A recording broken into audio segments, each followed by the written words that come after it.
Call the meeting to order. Clerk, call the roll. Neely? Here. Parch? Here. Parker? Here. Terzinski? Here. Conlon? Peddle? Here. 5 present. Declare that there is a quorum. Is there anyone who would like to participate from the public? Seeing none, we will move on to approval of the minutes. If I am not mistaken, there may be two sets of minutes here. Were there? I looked quickly. It looked like I only remembered the ones from January. Oh, you know what? I was just looking at the wrong thing. All right. So, approval of the minutes of the Finance Advisory Committee meeting of January 30th. Do I have a motion to approve? So moved. Second. Okay. Discussion, additions, or corrections to the minutes?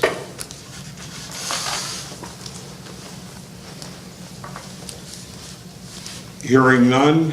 All those in favor say aye. Aye. Opposed? Abstentions? Okay. Unanimous.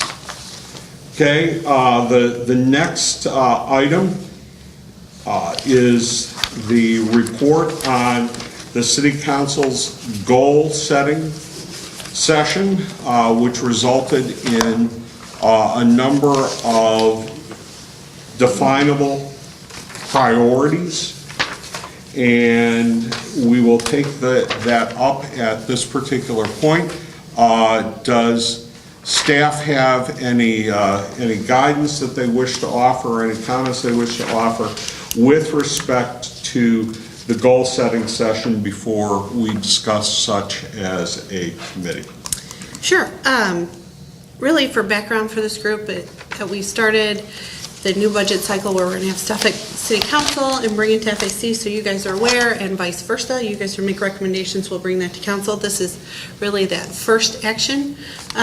City Council's met twice on their goals. They started really at a high level. Then they worked at the last meeting to prioritize kind of where they were in those targeted areas. So what is important for the Finance Advisory Committee was there were 3 that were focused on budget, and 2 on budget finance and fiscal planning, and 1 on capital planning, which also falls into our finance realm. And so those are the 3 that will help kind of guide where we're looking forward in our next meetings, this meeting with the financial policies, and then the following meetings and through to the 5-year forecast and all the way through the budget will help guide some of that decision making that this committee will do to recommend for City Council. And so those 3 goals, 1 was in short term, is to reduce operating costs to those within our means. The long-term goals that were finance related was address pension obligations, and the capital planning was address and implement long-term street funding. And that's my report.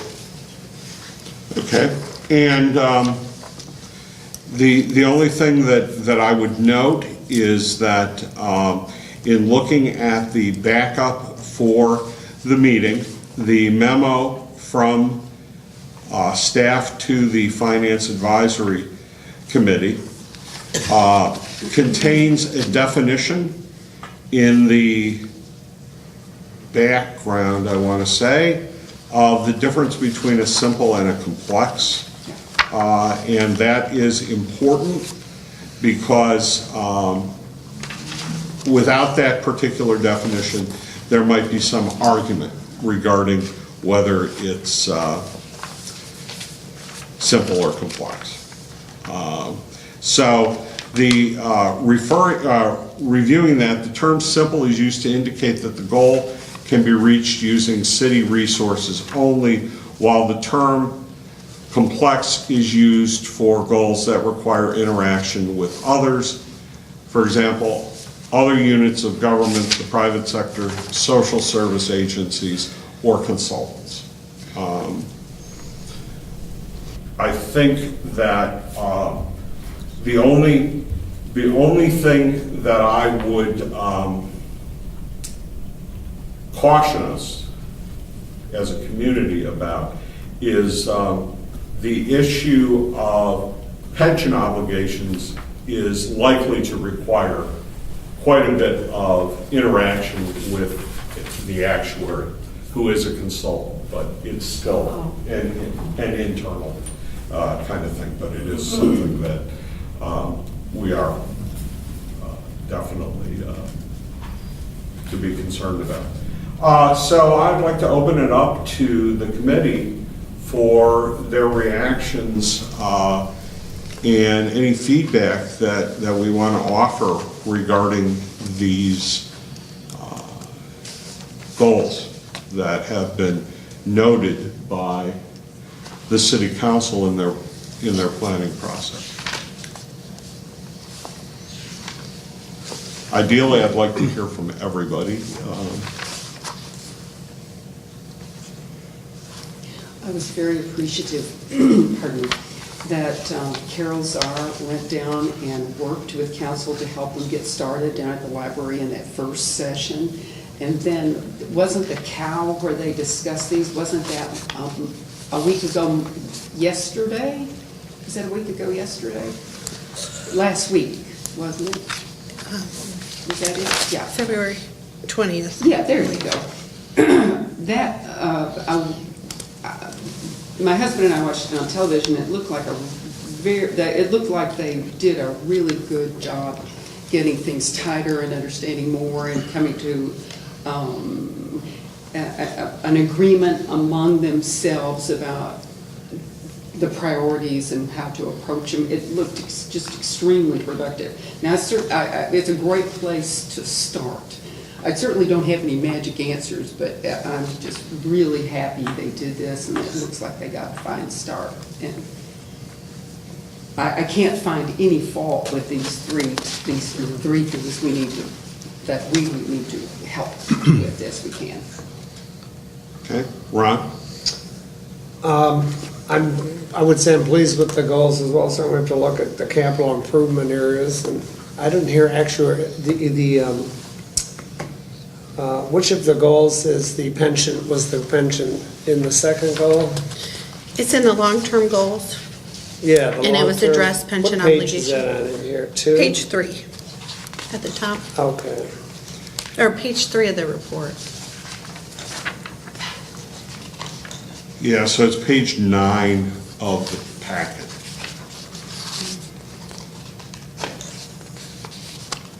I think you're too far now. I'm probably Yeah, it's lost. page, It's towards the front. yeah, it's toward the front. It's page 3 of the first memo to us. Oh, I'm sorry. No, After this is something I the, did. I put it out on Illinois Municipal League. I'm always looking for resources. I'm sorry. So it's on page 3, yes. above the 5-year financial plan. No, this is page I'm looking 3 at of the minutes, aren't first, I? yeah, Yeah, okay. keep going. There you go. Here Now, we page go. 3 of that. Okay.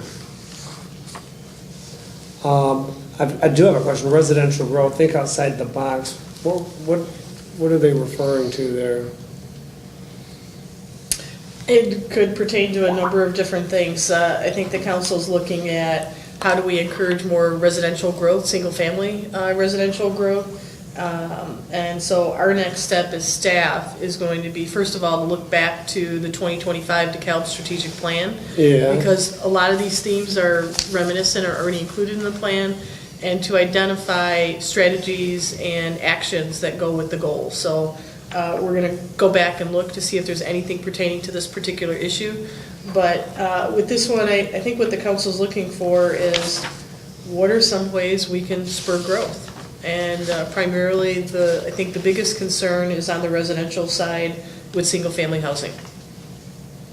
Okay, 'cause we're averaging what, 5 housing starts a year the last? Yeah, I mean, as an example, so one of the things I've talked about with our community development director and discussed with the mayor is we have been talking to local developers as far as their interest in building, and right now, the profit margin is not great enough for them to develop in DeKalb. So thinking outside the box, one of the things we're going to do is we're going to approach some of the, if you want to say, larger Chicago builders, those that do entire subdivisions, to see if we can get them to come out here and start building in some of our subdivisions that already have the infrastructure in place to start to have that catalyst, because our feeling is once that catalyst starts going and once we see a couple of homes built, a couple of spec homes that are then purchased, it's gonna create a domino effect. So we're exploring everything. We have what we call a business coordination group that we meet with monthly, so we've been posing this question to them. These are people in the development community as to what suggestions they have. So we're gonna look at any options or suggestions that people have to spur residential growth. Okay. And I realize it's not a simple, it's a very complex problem. I mean, my other concern is, besides the pensions, is the commercial. It feels like, and this is my perception, I don't have facts in front of me, is we're going backwards. It's like Carson's is closing, so we're gonna be back. I remember when I moved here in the 80s, you had Walmart, no, you had Kmart, you had Walmart then, and Radio Shack, and it just feels, and I know I'm simplifying it, but it seems like we're losing more and more now that you got Penny sitting there empty, and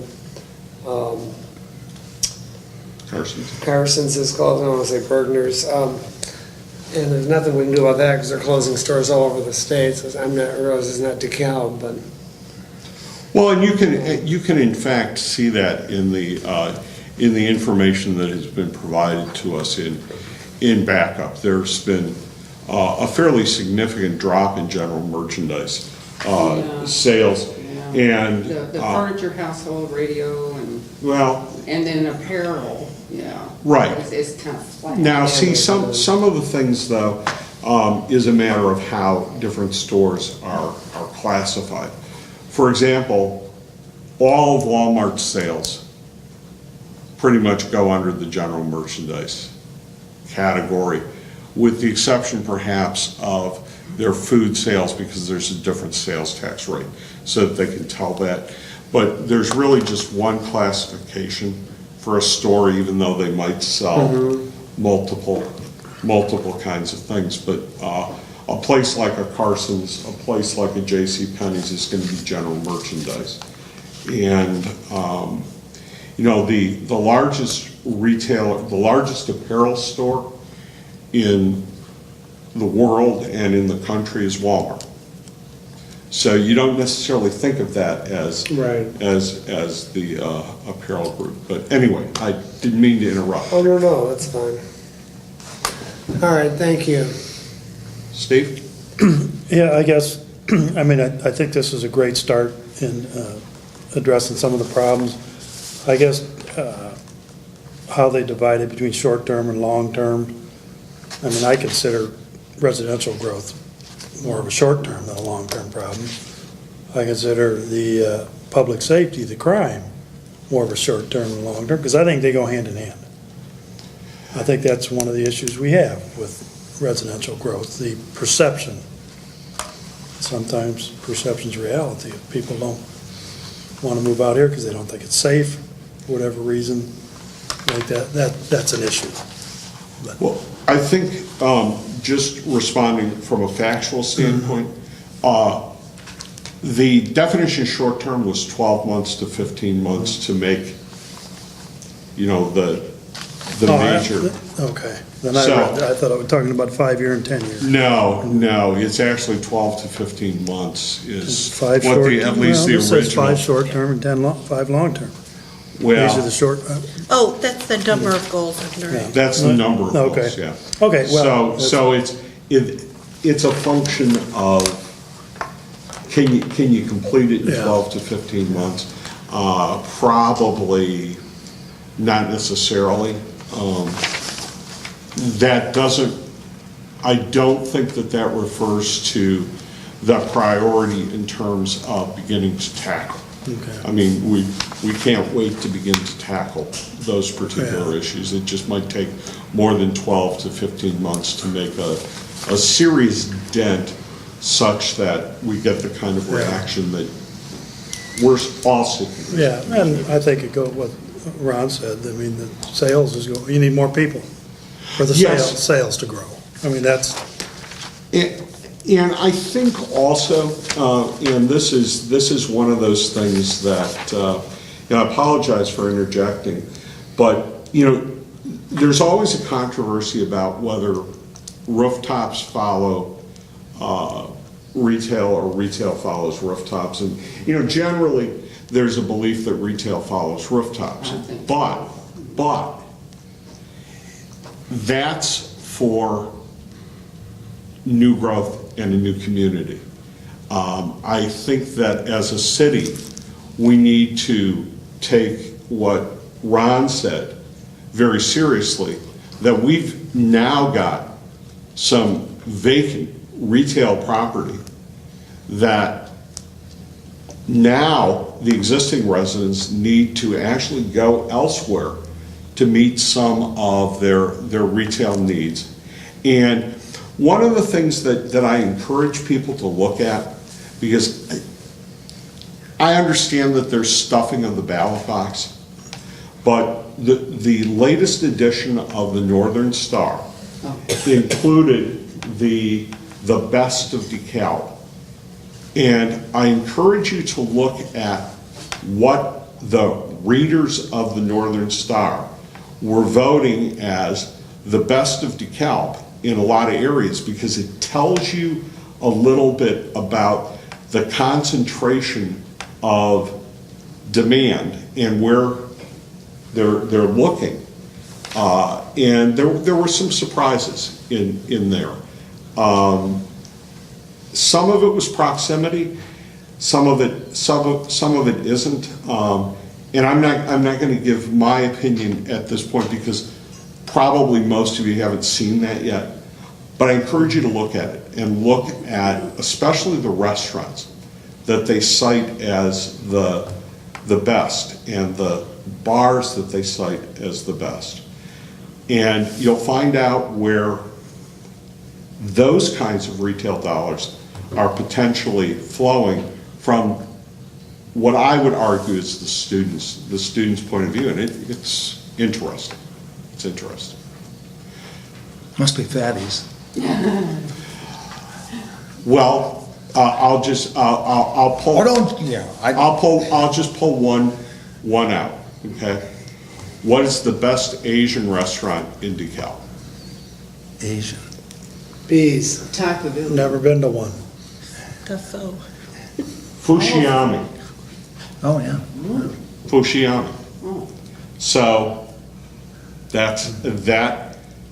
It's a good place, but that's got to be a proximity issue. Best breakfast in DeKalb, the Junction, quite good. But if you took the Daily Chronicle ratings, you'll see a different Oh, yeah, I'm sure. different set of businesses. Surprisingly, best grocery, Jewel Oscar.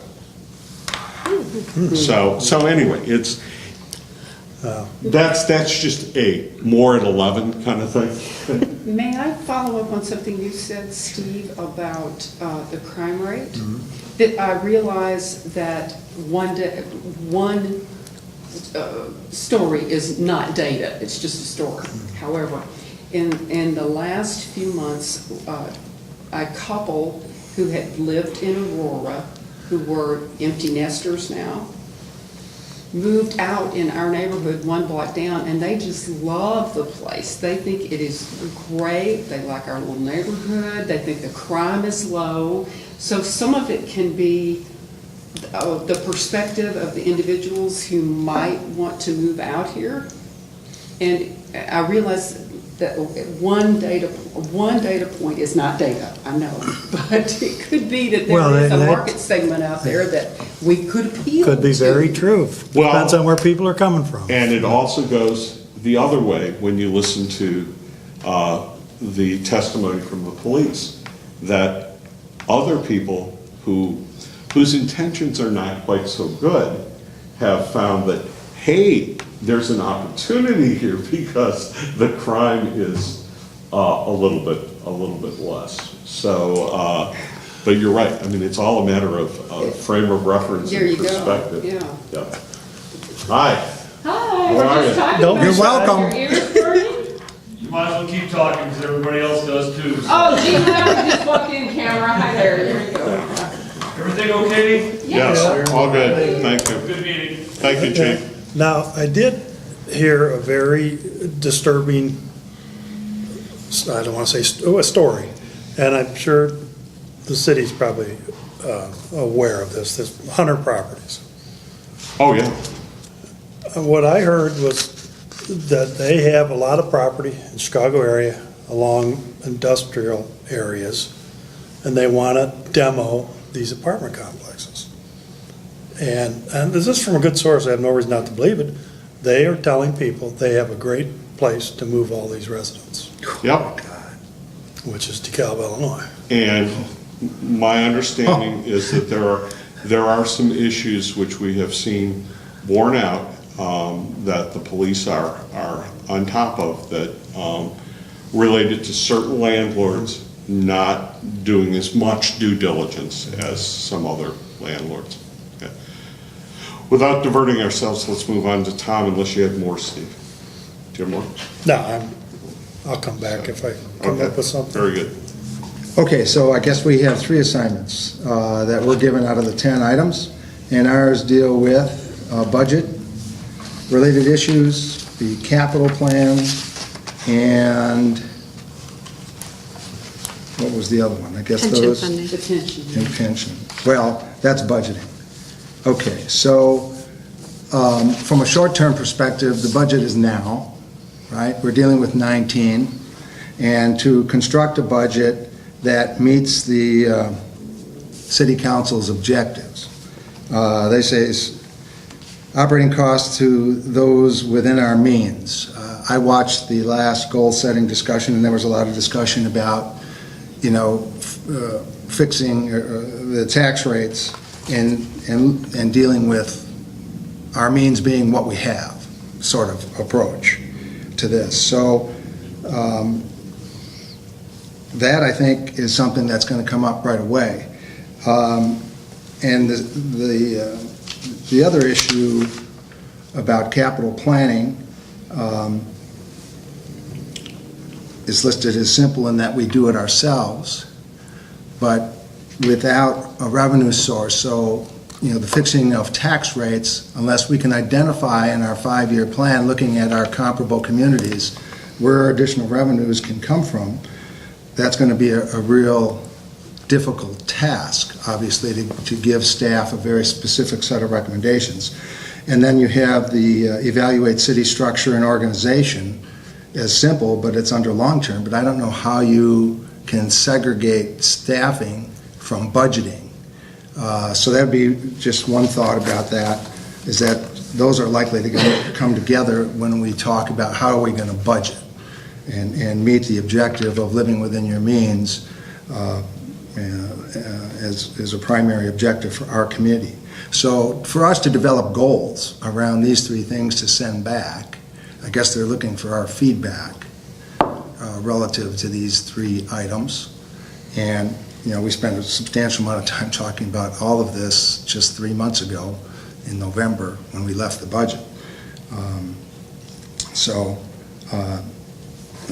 I think those are obviously very important. I think it fits well with our committee, and as far as taking action on them and getting something done, I would hope we'd be doing that in the June-July timeframe so that the budget can really be hashed out regarding meeting these objectives. Of course, the revenue streams have been tight, and I don't know that they've changed unless there's some feedback, which we should get in our financial forecast here in May and June. But I see this all coming to head very quickly for our primary objectives. I think the capital planning piece, we've seen the requirements, we've seen, the city staff's outline of what's necessary, and it's going to come back around as to how we get that revenue. So I'm fine with the goals.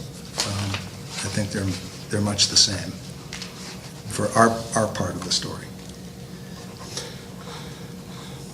I think so as well. I think there are some difficult decisions that will need to be made. I also think that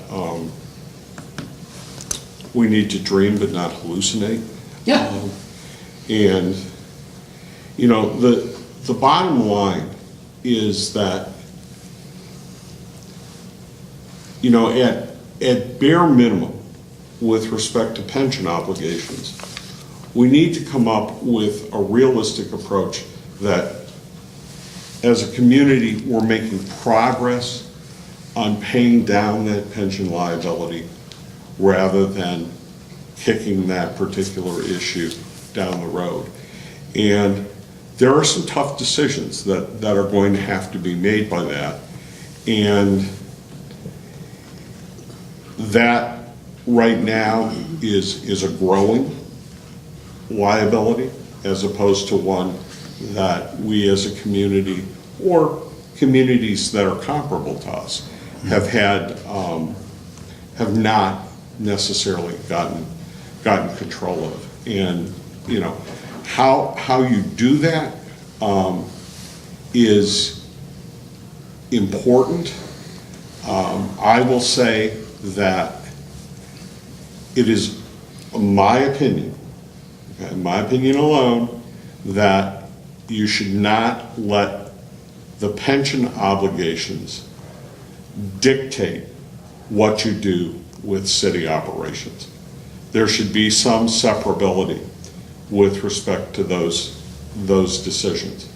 You should not be driven, from my perspective, into decisions about your city's operations because there has been a failure to adequately finance those pensions. Let's find a way to adequately finance those pensions. And right now, for the most part, and I underline for the most part, we have, in terms of finances, separated out the financing of the pensions from the operating costs, because pretty much the property tax is being devoted to pensions. Okay. And the other revenue sources are being used primarily for operations. So it's not a huge shift. It is a shift in terms of how you deal with the property tax levy, which you raised. And that will be one of the difficult discussions and decisions. And I know we're going to talk about our plan, in the next item, the 5-year financial plan. And I think our forecast and how we deal with this upcoming thing is going to be critical, because I think we left our budget with about $1.4 million, $1.5 million deficit in year 5. So to live within your means, if they've got a goal of setting that to 0 as an objective and working toward that objective would be something we want to get a handle on.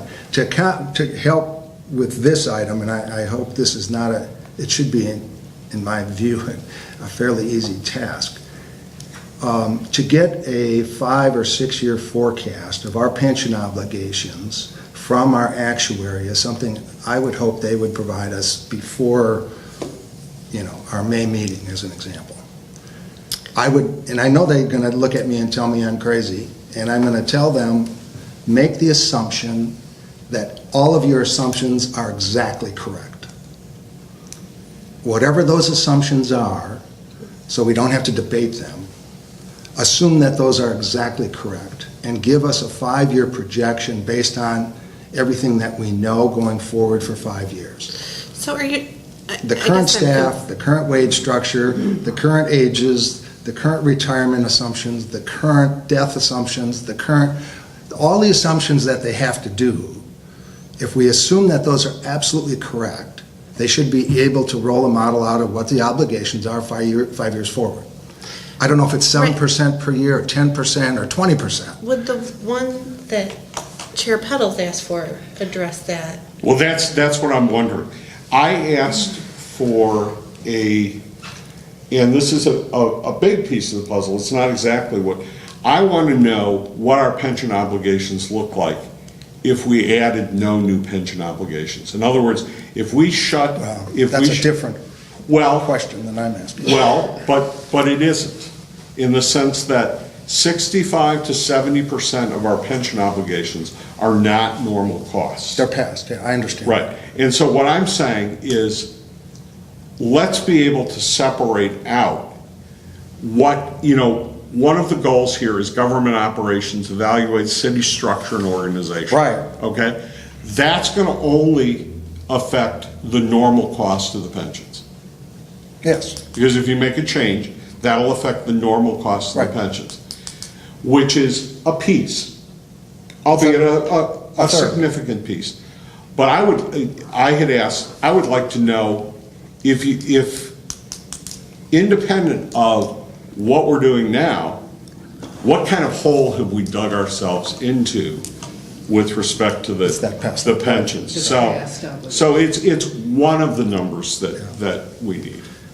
but could we get an agreement to ask that question? I don't want to spend $5,000 on their behalf to get the answer to that, but I would think they could easily supply what that is. $1,000 per fund. So it'd be $2,000 for us to get it To from. ask the question? And I do not have that budgeted currently in the Okay. finance department budget. Now, can we ask that it be included in their regular annual report? So I asked multiple ways, and the answer is $1,000 per Per fund. No per matter what. fund. To give you a But I will forecast. go back and I'll ask her again, because I've been going back and forth with her on this. Are they the only people that do this? Well, it'll probably cost more to go to a different To actuary switch, because the yeah. assumptions are different, Right. what one actuary does versus another, and how that works. So Well, I will That's ask a not, different way. that's not an exorbitant cost. I understand that we don't have it in the budget. I mean, I understand that we're looking at things that are hundreds of dollars right now as means Well- of cutting things. But if we can save in the planning process by having the best information possible, that may be something that we encourage So- the city council. We have a 5-year forecast now. What's in that Yeah. number? What's the pension number based on? Going forward? It was written on the assumptions on the back, and I think it was about a 7 or 8% growth Is that in each from year. them? I did it based on, in the actuary report, there was like historical trends. So I used historical stuff. to She did present it, for not the But I did Okay. it, not the actuary. Okay. Did it only cost us $1,000 for you to do it? Just kidding. Yeah. Now, I could get the example on one pension fund. I mean, so that would be half the cost, but I will go back and talk to them and see if there's some other Well, way. and That we you can can do. probe this a number of ways, but tell them what your assumption is What- and ask them if it's reasonable or what they might estimate it to be just off What's the going cuff. back and spending thousands of dollars, having them redo it, gonna do for us that what we have doesn't do for us? We don't know what that number is. I mean, our pension So we're in the obligations dark? have We're grown. totally clueless. Yeah, pretty much, in my opinion.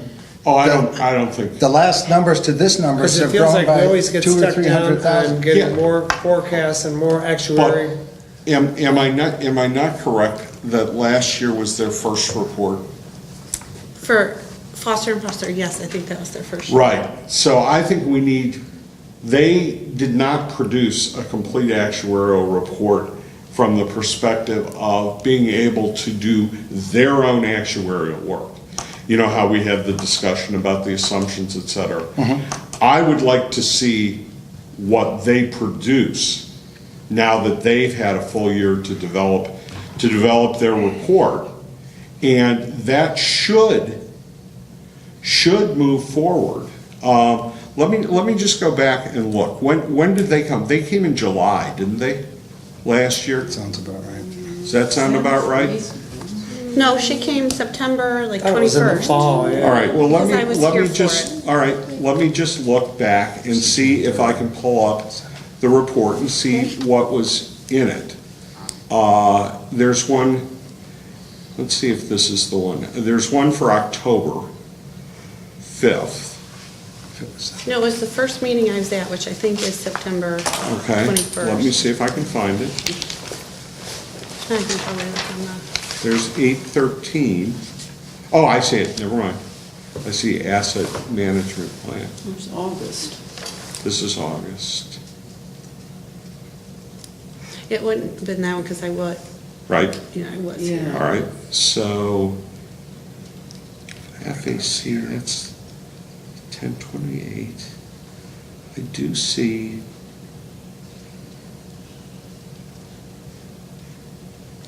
There it is. Okay.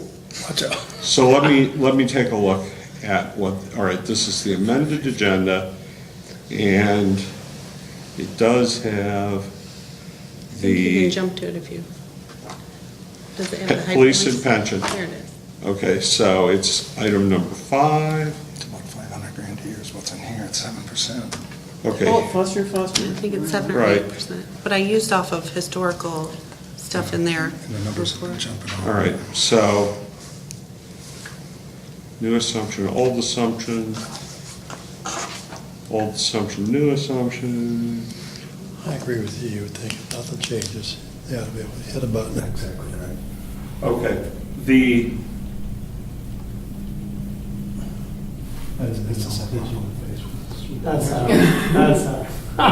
okay, so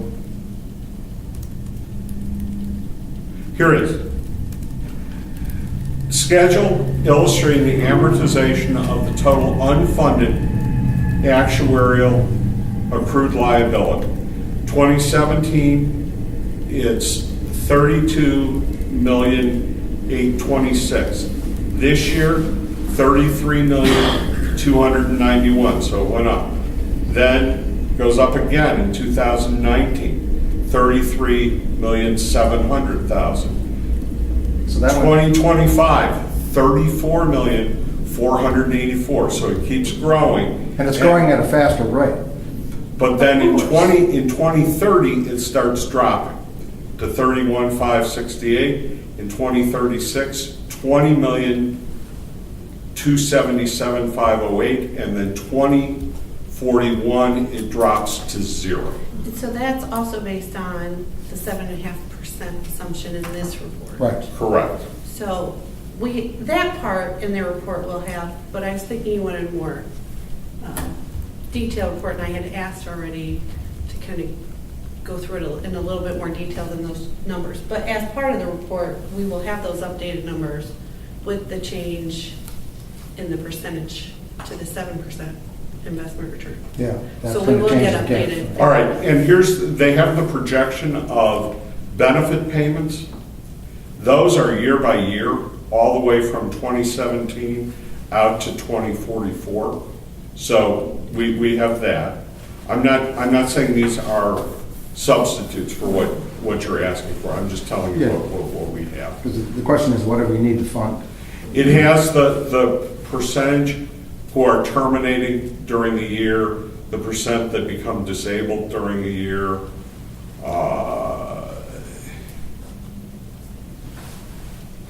market value fiduciary net positions.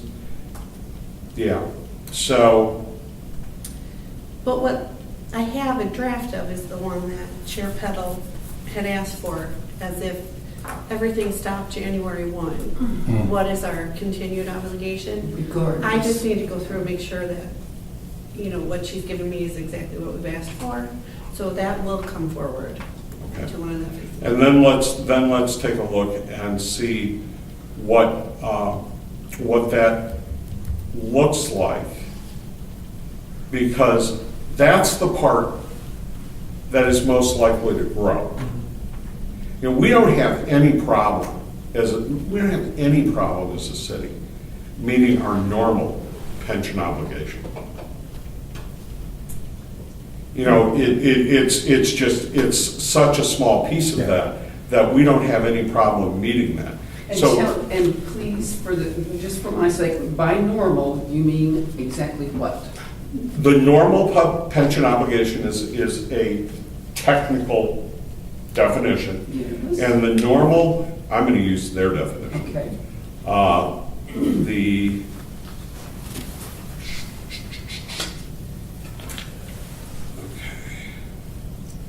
The normal cost is the current year's cost for benefits yet to be funded. Okay. So it is the cost of funding the pension benefit for the benefits that were accrued during the fiscal year in question. Correct. So it's the current Got it. liability. Got it.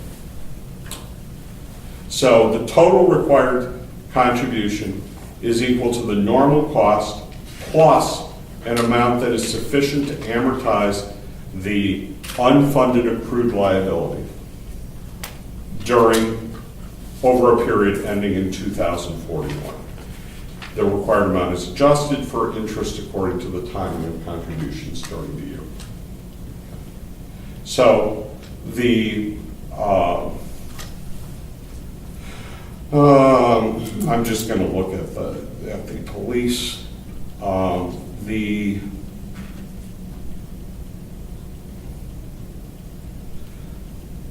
The normal cost is in the range of 1.2 to 1.5 million for the police.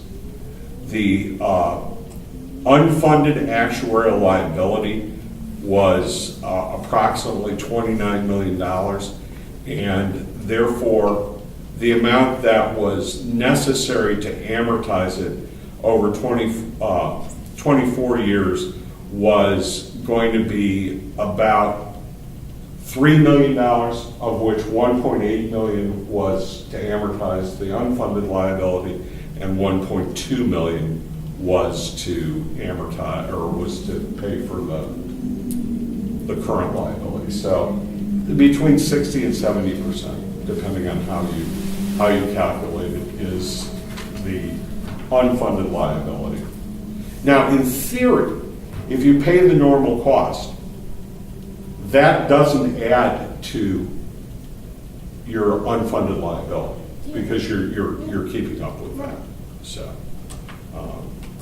anyway.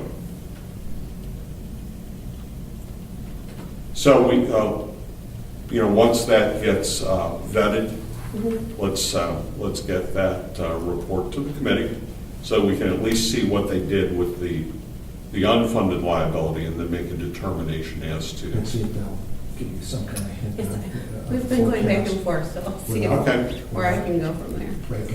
Fair enough. Okay. Other comments about city council goals? All right, let's move forward to the 5-year financial plan. And I think there's two pieces here for the committee. Number one, obviously we need to talk about the update to the 5-year financial plan. But in addition to that, Molly, with the help of Carrie, I think, pulled some back minutes. I pulled my notes, and Molly and I had a meeting where we went through all of the minutes from about last June forward with respect to the 5-year financial plan. And we tried to capture everything that was in there with respect to what the committee had asked for that was reported in the minutes, and where I remembered other things, those were included. And you note that some of these things were already included in tonight's minutes, or tonight's packet. So. Chapel, the other thing I want to do is, can we go through and make sure these added items kind of fit with the goals that we got from council, and then confirm how we use them in the 5-year plan? Because I went through, for example, like town of Normal fits to the matrix and should be added. But City of Rochelle, I went through and looked at if I were to score it, the differences to the Calvin, and they score very low. So I don't know if that's really a good comparable to use. So I was hoping we'd kind of go through and flesh out. Sure, absolutely. There was absolutely no judgment made with respect to any of the items. If they appeared there, they were put into this particular list. And so I think it would probably be helpful to just go through the data items one by one, unless there's objection to that, and just see if we want to endorse that. And then second of all, how we would use that with respect to the goals and with respect to using future editions of the 5-year financial plan.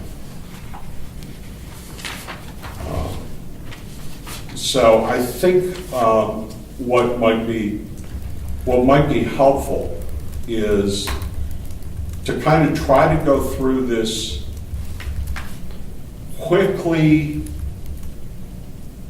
by not spending a lot of time on which there is consensus, and then discussing the things for which there may not be consensus. Okay. So, I don't know if this is the best way, but add 2 comparable governments.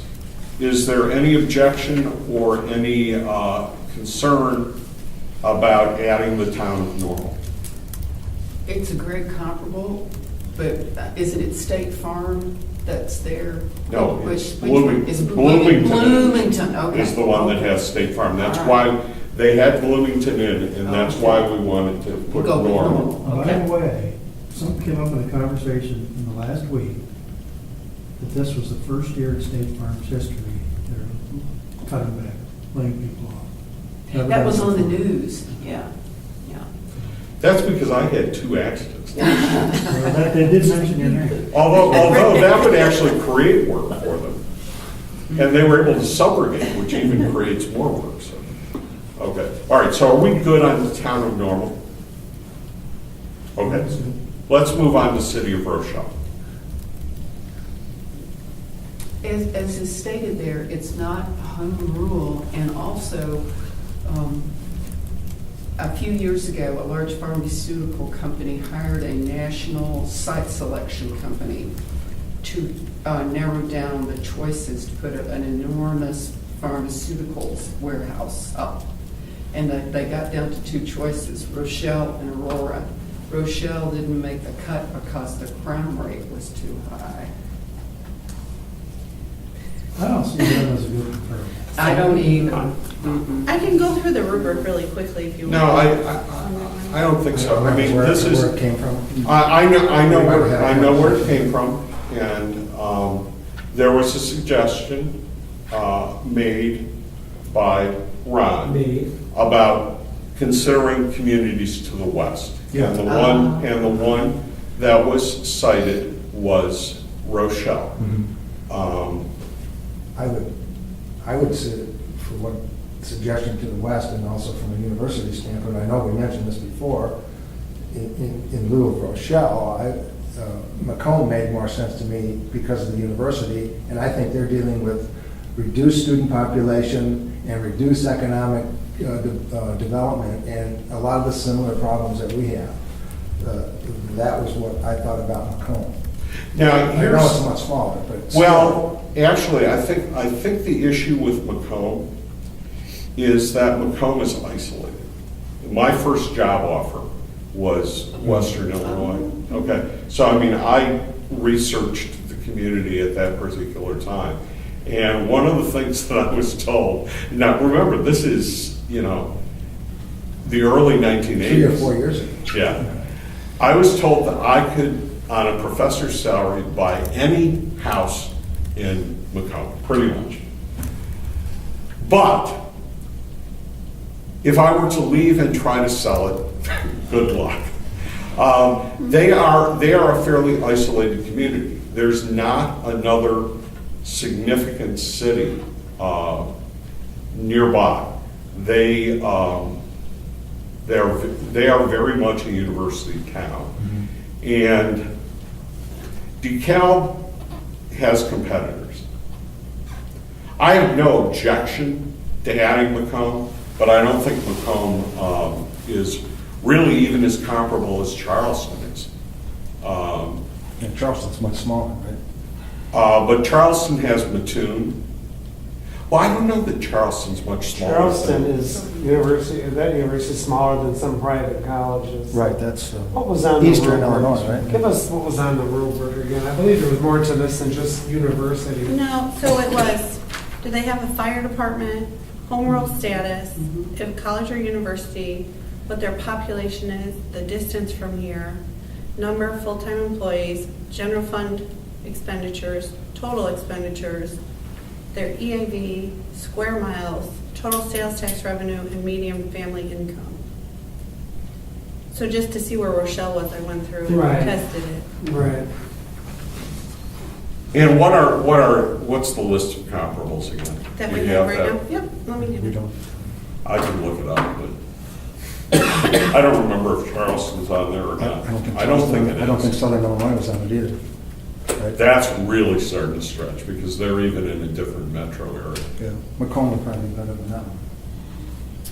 I'm just But do interested we in. need? We could, Well, I guess maybe when we're done with this, I'd like to talk about what each of our goals is and what each of us individually thinks, what we're trying to get out of doing this analysis.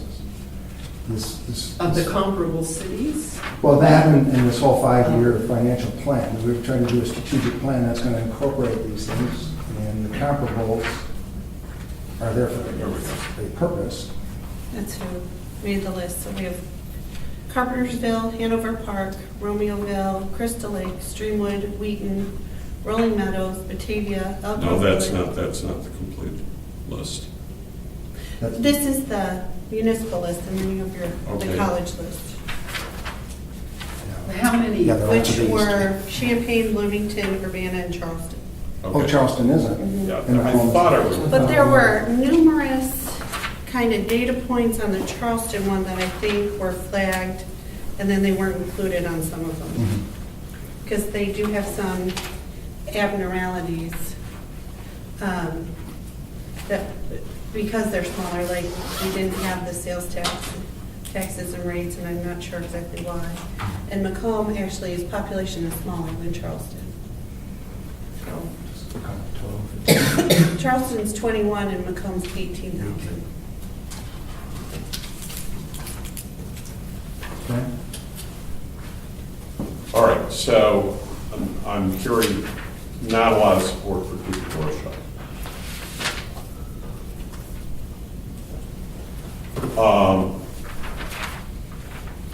So number two, this is actually mine, so this is one that I've made all the way along.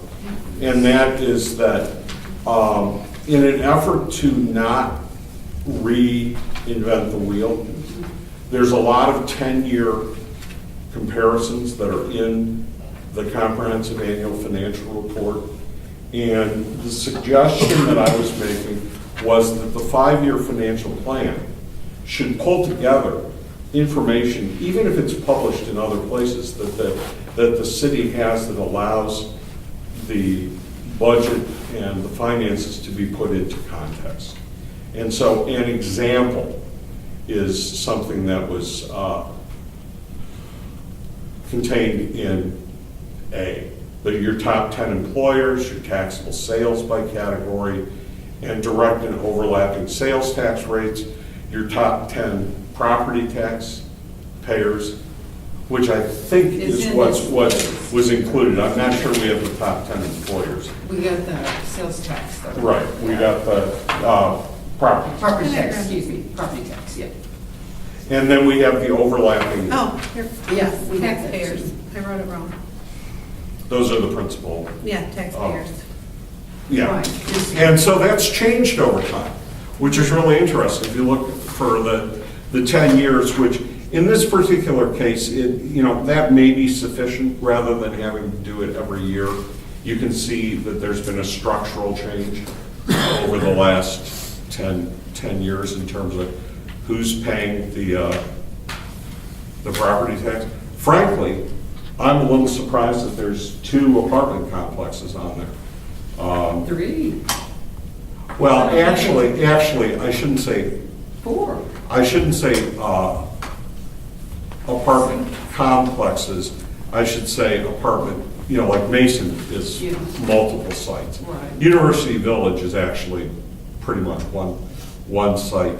And actually, those two flip-flopped in the 10 years, between 3rd and 7th ranking. Oh, I don't know who Dream Fund is.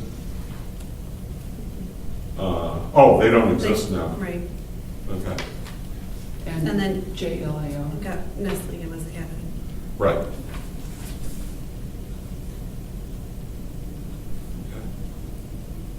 Useful information, this sort of thing? Mm-hmm. I think it is, yeah. And one of the things, When we say that, are we looking to compare that to anything, or are we just looking at a 10-year trend for us?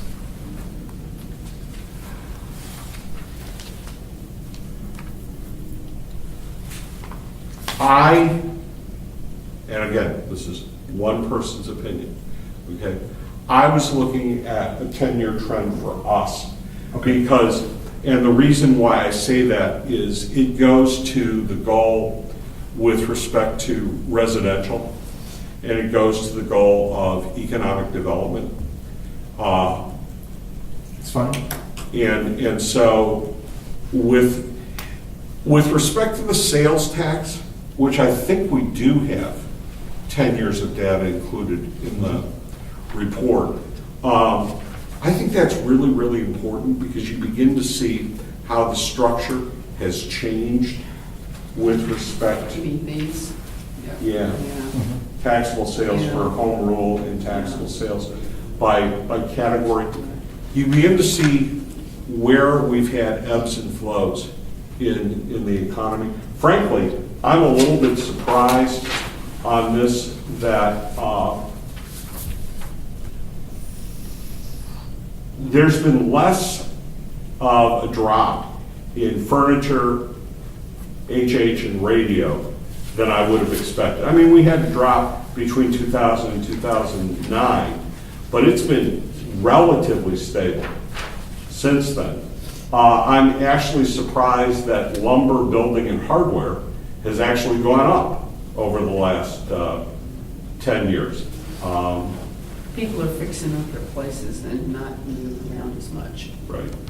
And, for the number of auto dealers that we lost, automobile and filling stations has not dropped as much as I would have expected it to either. I'm not trying to make a rosy picture out of this because it's still a significant drop, but it's not, losing. Well, fuel sales are down too because of efficiency of most vehicles has improved substantially. That's the national trend anyway. Yeah. And I would encourage the committee to look at the statistical section of the comprehensive annual financial report and see if there are charts and graphs from there that you want to pull out to highlight in the 5-year financial plan. Because one of the things that has been a consistent issue is citizens will ask questions and the information is already there and it's already part of the public information that's posted by the city. I think one of my goals for the 5-year financial plan is to get some of that information into one place so that somebody doesn't have to go looking for it and they can look and get a more comprehensive picture of the city's finances. Expand the school data. This is relatively straightforward with respect to public schools. It becomes much tougher when we get to the private schools, but hopefully we'll be able to get some of that information.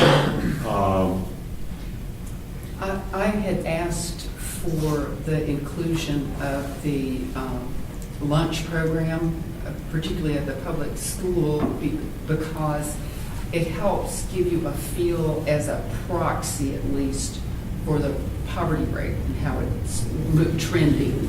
And that's not, as I recall, that's not. It's just a And I brought proxy. that in from over a few months ago. I didn't pass it out, but I talked about it. It's alarming.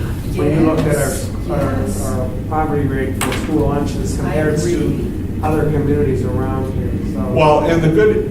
I should say it's alarming. It's But much it's higher than I concerning. think people think it is. It's not necessarily a bad thing, because I think the DeKalb schools are good. Again, we go back to that perception that has been fostered by other communities that their schools are better. And I will tell you, people say they want to move to Sycamore for the schools because that perception is no. The crime rate here is low, but we focus on one area of town, and now the perception is, when I had people in Plano I mean, I've heard DeKalb's turned into a gang. Well, yeah, because you're reading about a little section on North Annie Glen that is like colored for the whole city.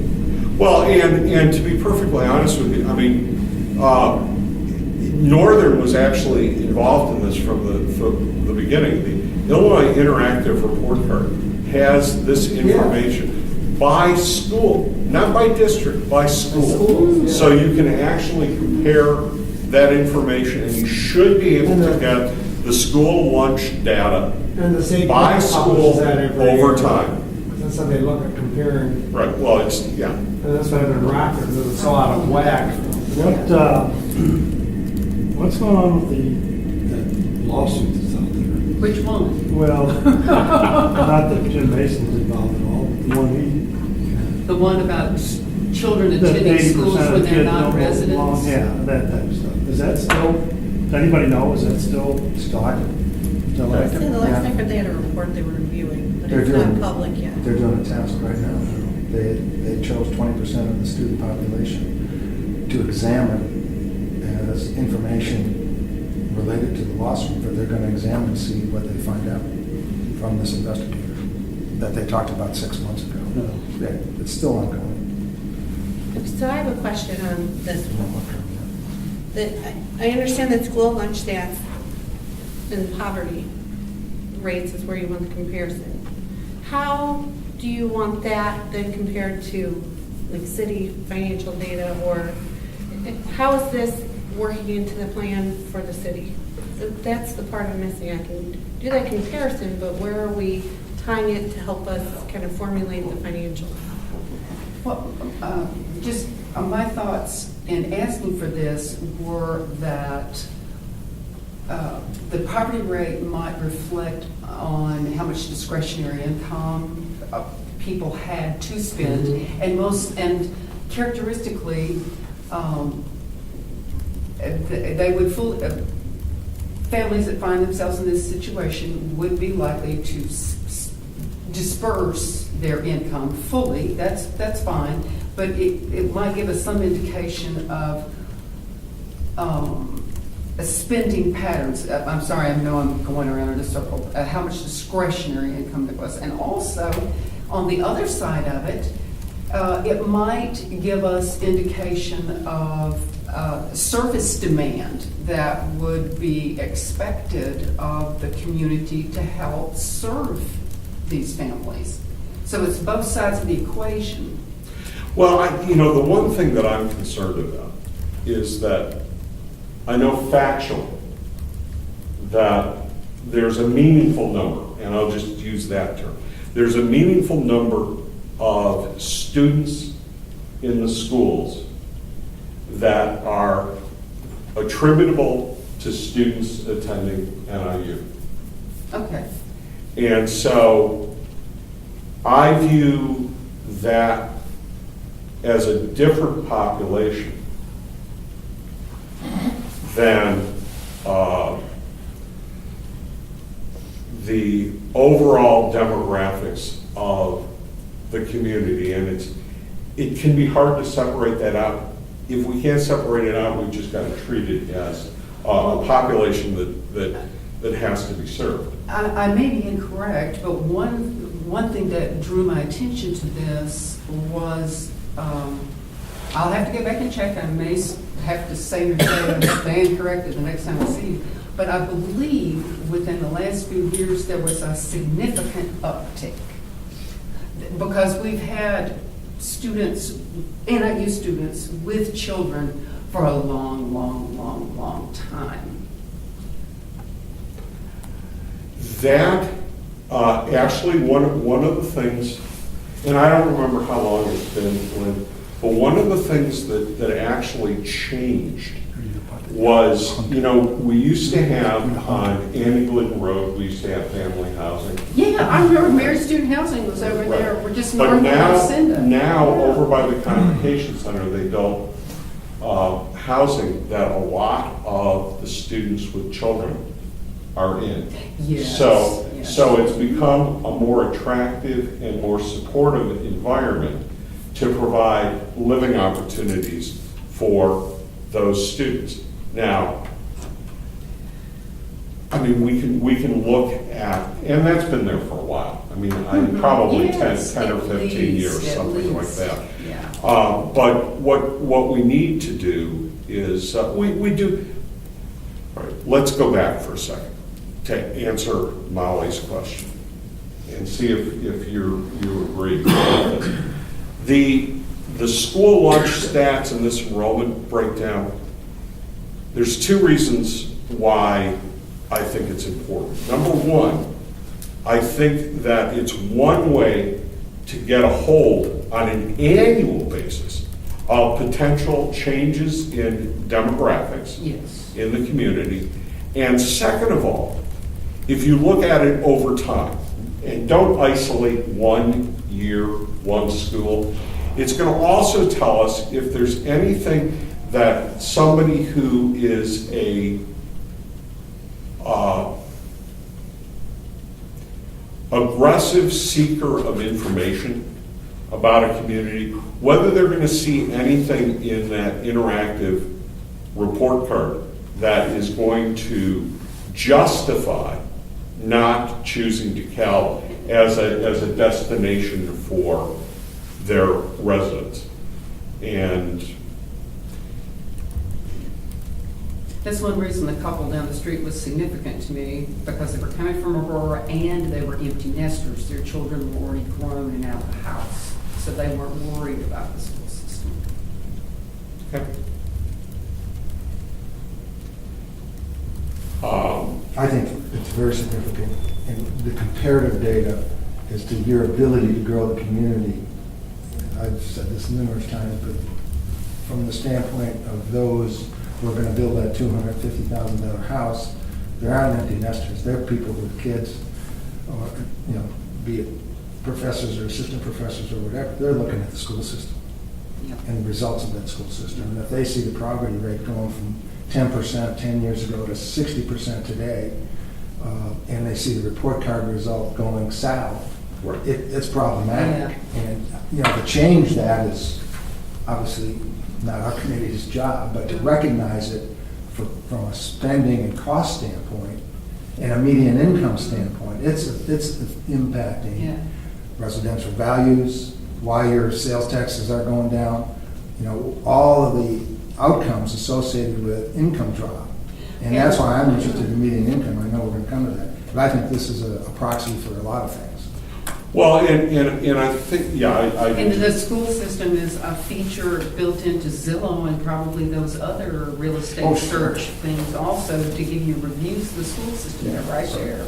well, yeah, I mean,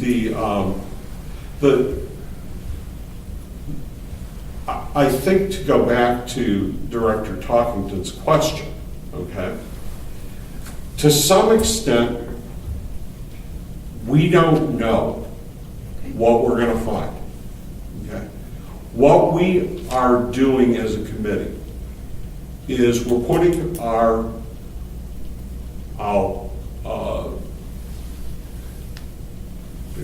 I'll put an adjective on there. We're trying to provide an informed group opinion of what we believe people would be looking at in identifying the attractiveness of the community, both from a business standpoint and from a residential standpoint. And if this data shows something to us, Tom suggested what is possible that could be shown in the data. If that's the sort of thing that's shown in the data, then we have a better idea of what the nature of response is in terms of what are the barriers that we have to overcome Right. to be able to get people to locate here. Right. One of the best things that could happen in this area, even if you didn't have another housing start,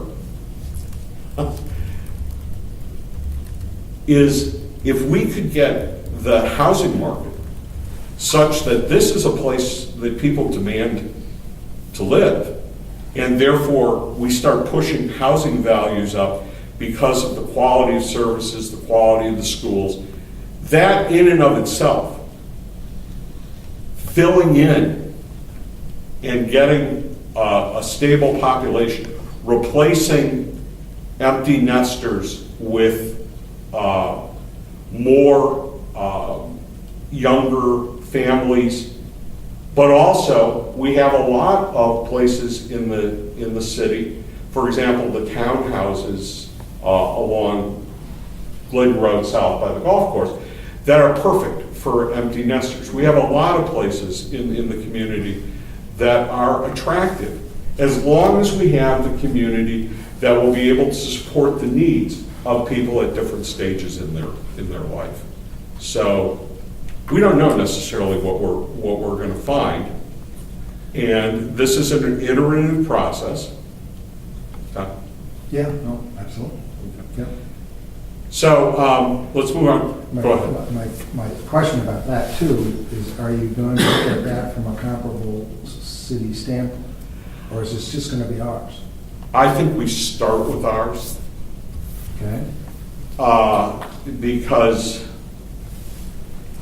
I know it's public data readily available, but comparables can become difficult. But if we don't find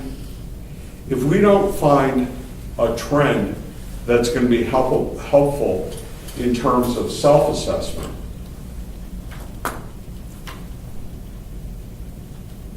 then I think that is a piece of information in and of itself. You know, I don't think we need to be chasing other communities on some of this data. Some of the data.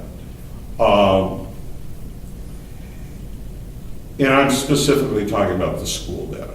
The other data you may be able to chase in terms of sales tax data. That's one that you may be able to take a look.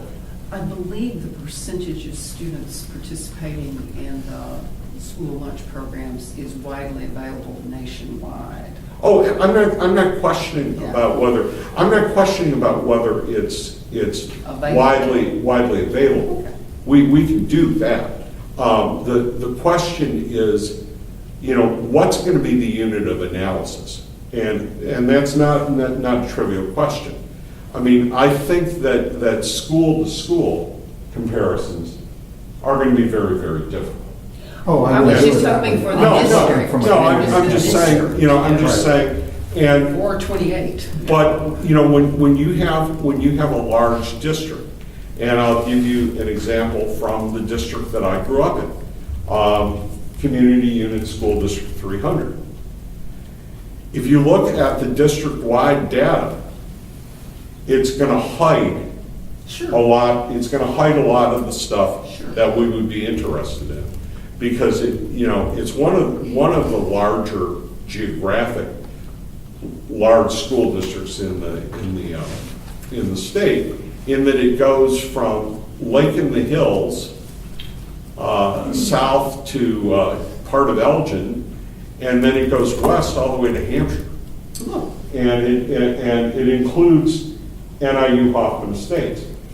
And so when you consider that there are people going to the Barrington schools that are adjacent to that, you've got Carpentersville, which there are minority schools in Carpentersville. You've got schools that I'll bet you are very, very high percentage, I mean, overwhelmingly high percentage, that are going to be for school lunch eligibility. And then you've got places that probably have a very, very low. And so we would just need to talk through it as a committee as to, again, Director Talkington's question, what do we need to be able to make policy decisions for the city? And if that requires looking at some of these school districts on a comparable basis, that number is pretty easily available.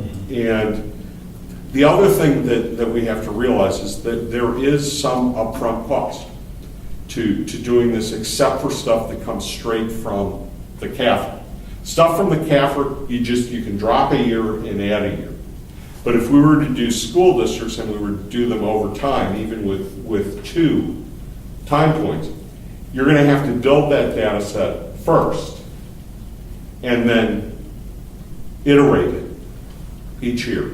So there will be some upfront cost that will be larger than updating. So we just need to be cautious about how we do that, but no decisions made. And that is kind of the secondary point that I have, is we have a very heavy workload, especially going down a position in our department this year. So the approach of looking at one, seeing if there's an analysis there to go forward versus starting with all the communities is very helpful for us to be able to kind of build that into our workload this year too. Crime statistics and show the impact on economic. Go ahead. Can you, St. Mary's School wasn't discussed. I looked at theirs, they do Iowa testing, they weren't really with. Oh, you're not, all you're gonna get is enrollments. Yeah. That's, Yeah. if you can get enrollments, that would be absolutely great. And my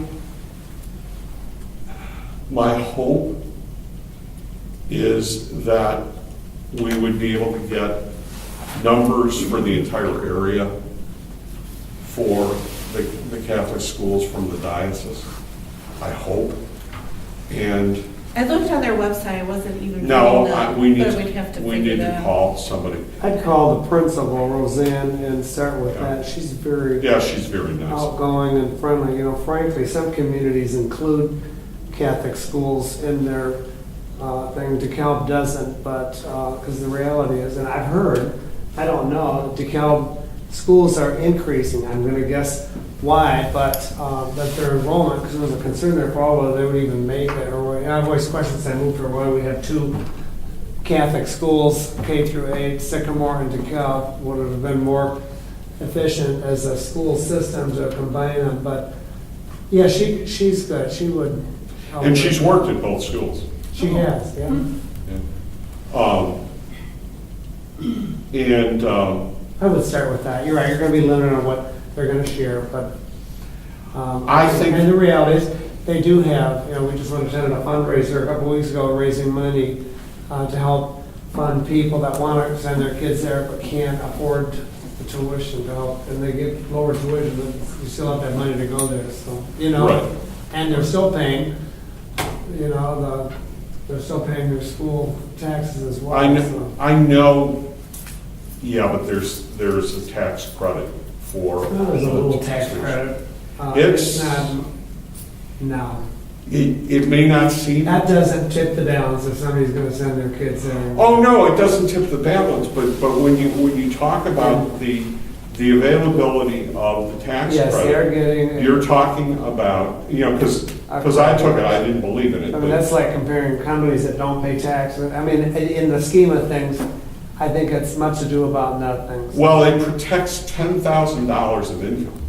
Well, it does. It reduces your tax bill. Yes. In the same way that a reduction of $10,000 Yes. in income would. So because it's a tax credit rather than a tax deduction, it's more substantial. When it was a 3% tax rate, that's like $15,000. But anyway, point taken. It does not pay. It does not pay for that. But if you need help with that, there are sources. I think Ron and I both can help. I know the Catholic school superintendent in Aurora, as does Yeah, Ron. Tom Choice. No. Oh, no, No, I mean, I'm sorry. But we know that Yes. the Catholic school superintendent there, who may be able to run some interference with the diocese to get some of the numbers for. He also is somebody who has familiarity with DeKalb. So anyway. Yeah. So Crime statistics and impact on factors such as housing. You know, I think we start with the annual police report and any recent studies. This is something that we need to be mindful of, but the amount of primary research that we need to do is going to be probably limited. But, you know, we can certainly get the FBI reports. Those are widely published, so we can Yeah, get. they publish an annual report here, Yeah, so I'm we- sure he's got the 10-year statistics. Sure. No, but I mean, Major but minor crime. comparables. Yeah, well, they should all be coming, right? I think that's required. Well, right, no, that's my point. You may have to go to these communities' reports, but it should be out there, and it's got to be publicly accessible. Tracking the current home value over time. My only caution here is that we use multiple sources, because none of them are without fault. And, you know, Zillow's one opinion, Redfin's another opinion. The DeKalb area Yeah, you get council. the real estate, yeah, that would be my first pick, is they can probably pull all that data, you know what I mean? But see, the issue is that the only data you get that's useful from the real estate community or the county is from sales. And we're in. Tax assessor's office, is that what you're talking about? No, No. I'm actually talking about the county clerk, Okay, where sales get recorded. okay. Okay? Well, they used to track real estate values, they know, and they could tell you what a two-bedroom, one-bath home, two-bedroom, you know, I mean, they could break it down like that. Well, they do, but the question is, what's the source of your data? Well, isn't that your best data? No. Houses are selling for. I mean, that's the value of the houses. In my neighborhood, and I ran into this when I refinanced my mortgage, the houses do not go up for sale, for the most part. And the comparables that the appraiser was using were not comparables, because they're now required to use appraisers from outside the community. And if you don't have turnover of comparable houses, then, you know, a 4-bedroom's not a 4-bedroom in DeKalb. You know, a 4-bedroom in one neighborhood is going to be different than a 4-bedroom in another neighborhood, even if they're the same age. You know, the 4-bedroom in, oh gosh, I always forget the names of the subdivisions, and I apologize for that. Oh, a 4-bedroom in the Knolls is going to be different from a 4-bedroom in Devonair Farms, even though they're adjacent to one another. They aren't necessarily fully comparable, and so. Yeah, they shouldn't be using homes comparable between those two. But I mean, a good appraiser won't do that. We in an did our active- home equity loan in Brett Park, and they picked 3 comparable homes in Brett Park when we were getting our home equity, because Chase had to send I thought it was very accurate. What struck me, and this was last year, maybe 16, is the home values. And we knew they'd gone down, but I've never had somebody down. We've done this from time to time because we're friends with our realtor, and I didn't realize they were still so much below what they had been in 2008. You know, Well, as far as- they're still 20 to 25%, yeah. But you're right. There's always variables. Was it a 1-car garage, 2-car garage that have a swim? You know what I mean? But Well, and to finished be basement, perfect, unfinished. to be perfectly honest with you, I mean, the more sources that you use, you know, I mean, Steve, you're right, that may be the best data that you have, but then when you have other people looking at the market as a whole, when you put Zillow together, the Chicago Tribune used to have a website. Then there's also a professional real estate proprietary database that doesn't just use the multiple listing service. Because, you know, it used to be MLS data was about the best that you could possibly get. But now, with so many people selling outside the MLS, that isn't necessarily capturing things. And the big thing that you don't know, I just actually I was looking at a home because I was looking for something else on the web, and I was searching by name, and it was somebody who was related to me, distantly, okay? But anyway, I looked in there, and this house the assessment was appealed every year. It was in Lake County.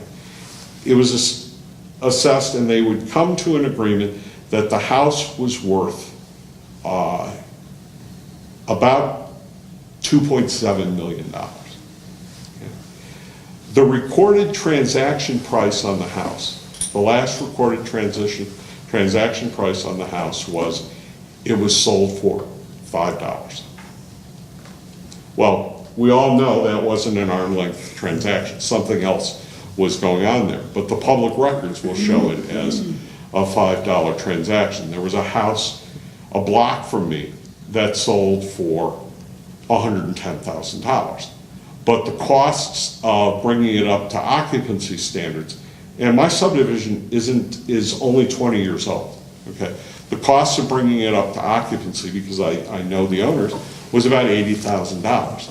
So the true cost of that was $200 and some thousand. And what we've had trouble with respect to appraisal is the fact that you cannot, and there's an argument about this, you can't just blindly count the transaction cost in a foreclosure auction as the value of the house. And, you know, because that is not an arm's length transaction between a willing buyer and a willing seller. And so things are complicated, but anyway, we can argue all night about what the best source is, but my opinion is you got to use multiple sources and try to come up with something that's pretty consistent across the multiple sources. And if you're finding roughly the same answer, You're probably okay. you're probably okay, right? We already talked about the pension funding. On the home thing, are we, again, I'd ask, when we look at that, do we look at one home? Do we say it's a 3-bedroom home over 20 years or 10 years? Do we define what we're looking for? In other words, if we're going to track something, is there a common denominator that people track that is comparable to other people tracking it, saying that St. Charles is now at or above where they were in '08 and we're not, or Sycamore is 20% ahead of us? Have you looked, this is not a confrontational question. Have you looked at Zillow? I've looked at Zillow for a couple of our houses. I wouldn't use it. No, but they track different things. Yeah. Okay, so I think that first of all, and this goes to Steve's comment, you can't just use one number for the Yeah, but I'm entire- thinking of one house. But how do you do that? That's what I'm asking. So what good is it if we don't know what we're Well, I asking? think Go ahead, please, go I was ahead. gonna say, part of this is, well, I'll go back and work and look and see what is common data on multiple sites and say, here's the The points industry we can give standard, you. some standard, And then right? if you say, well, you know, this doesn't It's a 3-bedroom help home. us, It's whatever. we won't use it. We define or, it. Yep, this is the definition for it, so we know Right. going forward. Okay. So that's part of, all of this I'll take. Okay. And then come back to you with what Yeah. we can get. Is- If it meets exactly what you wanted, great. If I can only find partial information, I'll tell you what I couldn't find. So this is one of those of, here's what we can find between these things that are common, and here's kind of how we can go forward with it. Yes or no? Okay. You know, I mean, yes, it is possible to do that, Tom. No question about it. You could do it for specific homes. Whether that's what we want to do or not is, you know, that's an empirical question. The other source of that kind of information would be insurance companies. Because they can tell you from year to year They go to replacement. how value. right. Now, that's replacement value, Yeah, we don't want that. but You want it's, market values, right? That's what we're talking Market about. huh? values. Yeah. And to me, you gotta have some Not kind of, replacement. A some three-bedroom house here in DeKalb might be totally different value than a three-bedroom house over there in DeKalb. yeah, Same three-bedroom. absolutely, sure, oh, sure. absolutely. Yeah, if Oh, it's 20 years absolutely. old or whatever. Absolutely. Okay, I was just trying to get to what you think, how we're gonna use that if we don't have something common Yep, I'll to compare. compare to anybody or anything. That at least we're gonna be comparing it to the same thing over time. Okay, I don't wanna beat it to death, I'm just trying to understand. Come on, let's beat it up. Well, if we go from 4-bedroom to 3-bedroom to 2-bedroom, and then we don't have anything that makes any sense. Well, all I know is my son Zach bought a two-bedroom, two-car garage, 2.5 bath townhome in the Enclave in 2000 and, let's see, what year is it, 2006? Right at the For peak. $145,000. They knew they were 169. We thought, great deal. We're trying to get 110 for it right now. Oh, I mean, it's just, Yeah. that's the way Well, it is. I bought a condo, not here, Yeah. 1988, $90,900. In 1997, I sold it for $37,500. So I do know But it is creeping up, because there's not a lot of foreclosures it left over there. it is definitely creeping. You know, it's all relative. Our first home we bought on Southern, here comes more stories, for 68, we lived in it 3 years and we made $30,000. In fact, we worried we were listing it too low based on, it was an escalator up then, and then of course you think, oh, should we have, so, you know, when, in addition to all this, we should probably look at housing starts. I was at Sure, an economic absolutely. development meeting in Plano earlier this week. They not only listed houses, they listed starts, business built, business remodeling, commercial, or I mean residential. I just found that all interesting, and it gave us a better picture of what is going on in that city. You know what I mean? I realized comparing Plano to DeKalb was like comparing Malta to, you know, Chicago, but I just think we could go nuts if, which one, Well, the reality is, yeah. what are we trying to do with it? What's it gonna do for us? I think you have to be careful that the state of Illinois is in trouble, so we know that. So some of this stuff, we're spending probably too much time on because people are leaving the state of Illinois. So I brought up west of here, I don't know if I remember Rochelle, but thinking that at the time we were looking at all these DuPage County communities, I don't think that's a fair comparison to be looking at DuPage or Lake or Right. McHenry County, because those aren't comparable Right. to the city of DeKalb. The city of DeKalb frankly has more in common with probably Rochelle than it does with, and I'm not, But I know I'm gonna set you off here, so let's. no, but as an economist, okay? There's no information that I know of that would support anything but looking east. Okay. And I'll tell you the reason for that. The very simple reason, you might look north possibly, but you look east based on the commuting patterns. And the commuting patterns are such that people who live in DeKalb do not commute to the west very much.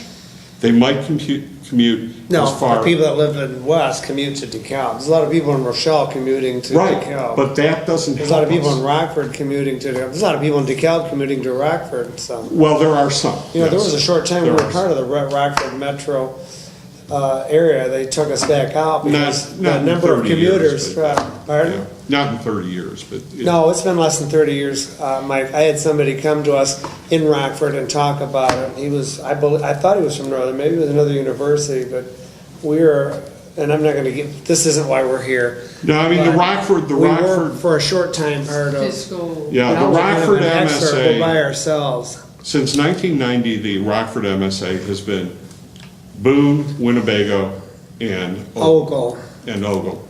And beginning in 19... I'm not saying we're part of that, I'm saying they looked at the geographic, and you have to have so many people commuting. Oh, well, to be that included in that part might of be, we might be part of the Rockford labor But market. hell, there was a time when, I'm sorry, there was a time when they did a study on our retail dollars, off on another tangent, and that was before the explosion, and they said 80% of our dollars were going Right. out of county. Absolutely, and we- 60% were going to Cherryville, and 40% were going to Spring Hill and Right. those areas, and Well, and that's changed. I can't remember the guy, he might have been actually Rockford College that did all this, but I don't know. it was Before it fascinating, became it's Rockford fascinating University. stuff. And I think we need to look within.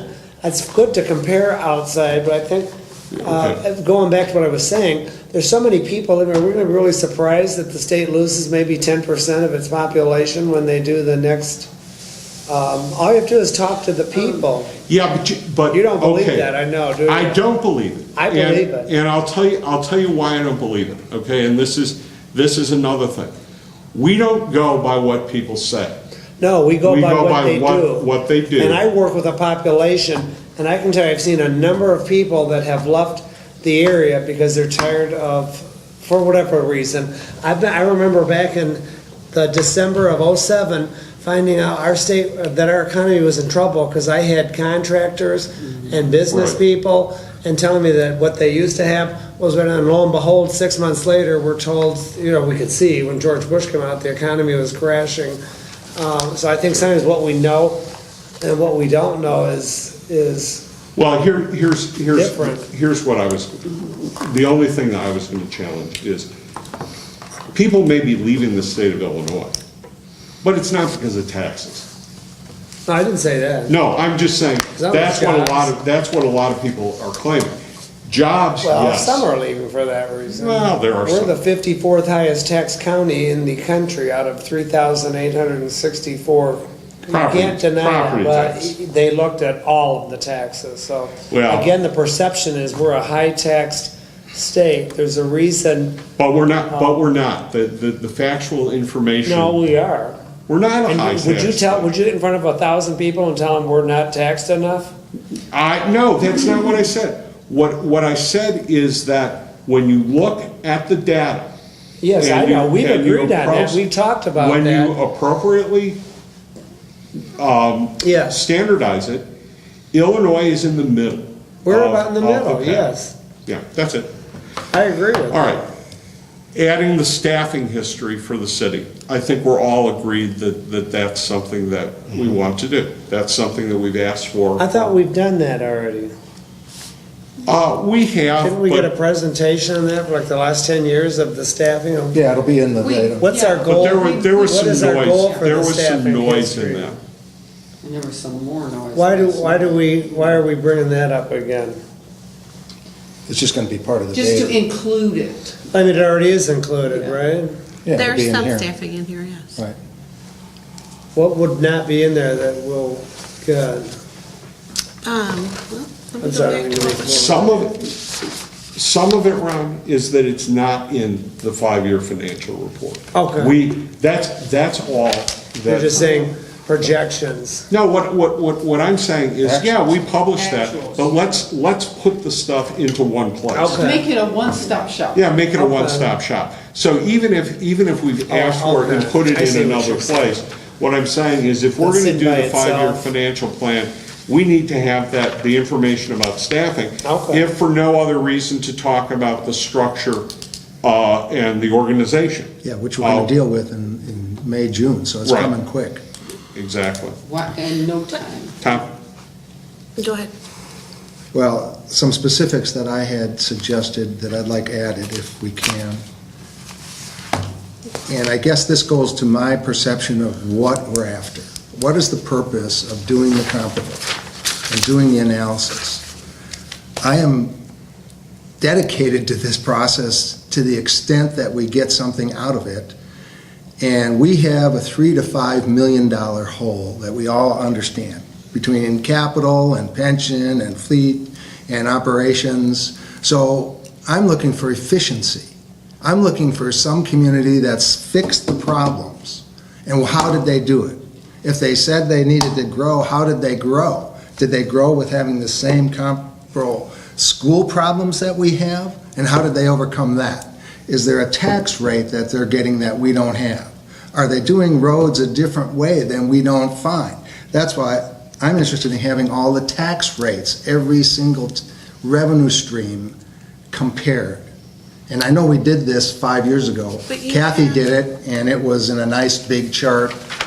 The sales tax, property tax, what other revenue sources are they using that we are not using? I'm looking for answers. How to solve the problem. Right, I'm not looking at this just to have data that we all mishmash around. I'm looking for communities that have fixed this.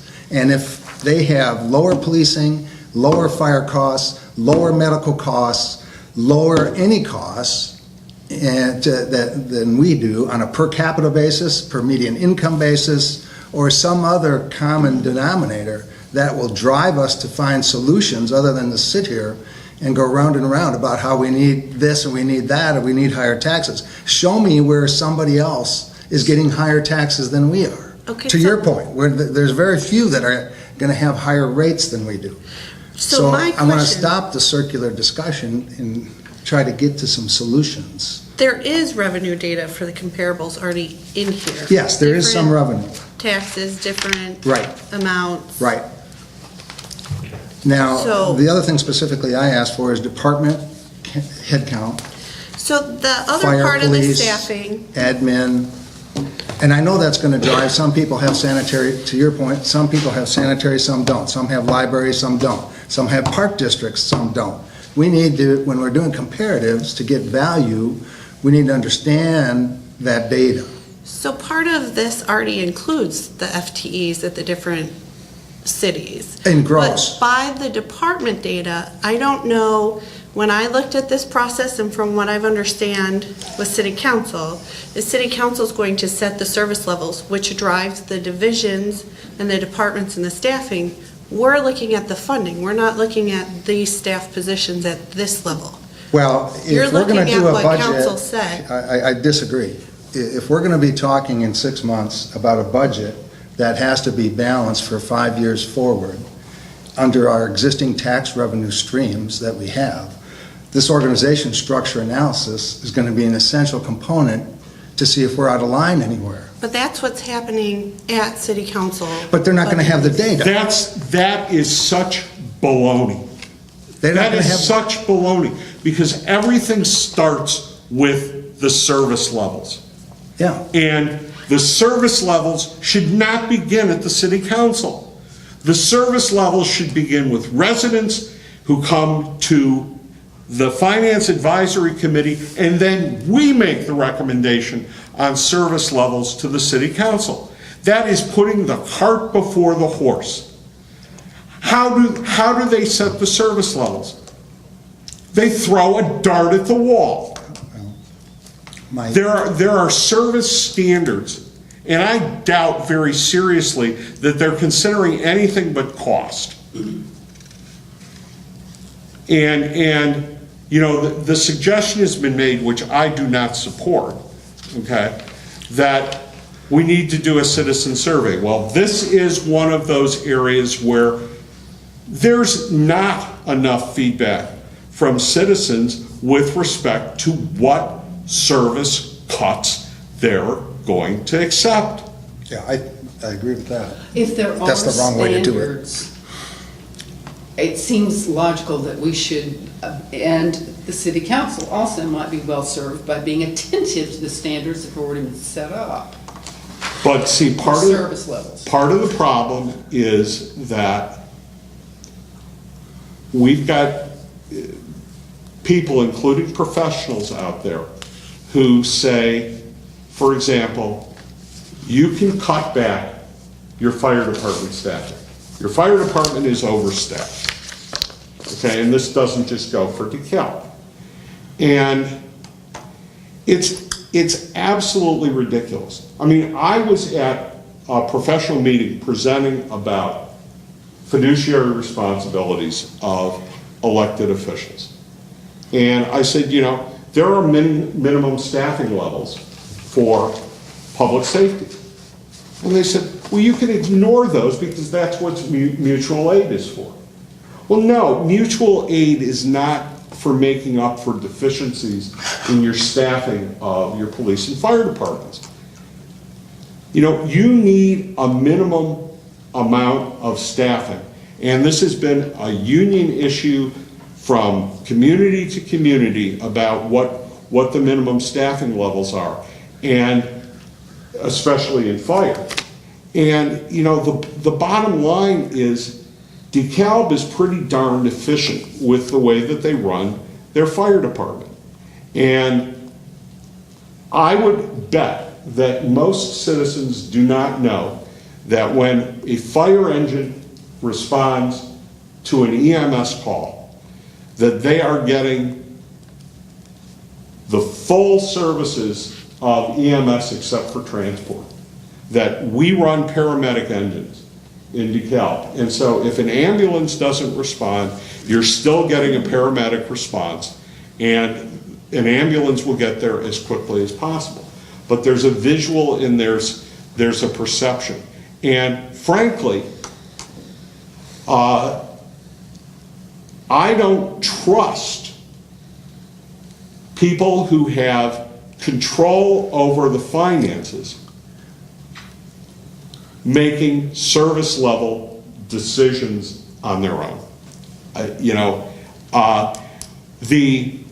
In the last iteration of this committee's recommendations to the city council, I lost all trust in the city council. And I'm not here just as a citizen. I'm here as a member of this committee.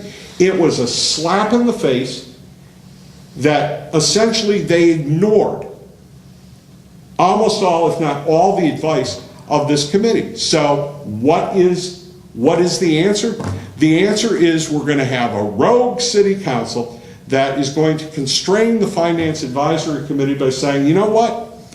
We're just going to cut back our service levels, and we're not going to consult with anybody about it except in an informal kind of way, when you've got a committee here that is devoted to working on the goals and working on the long term, a 5-year plan that goes beyond the term of any member of the city council.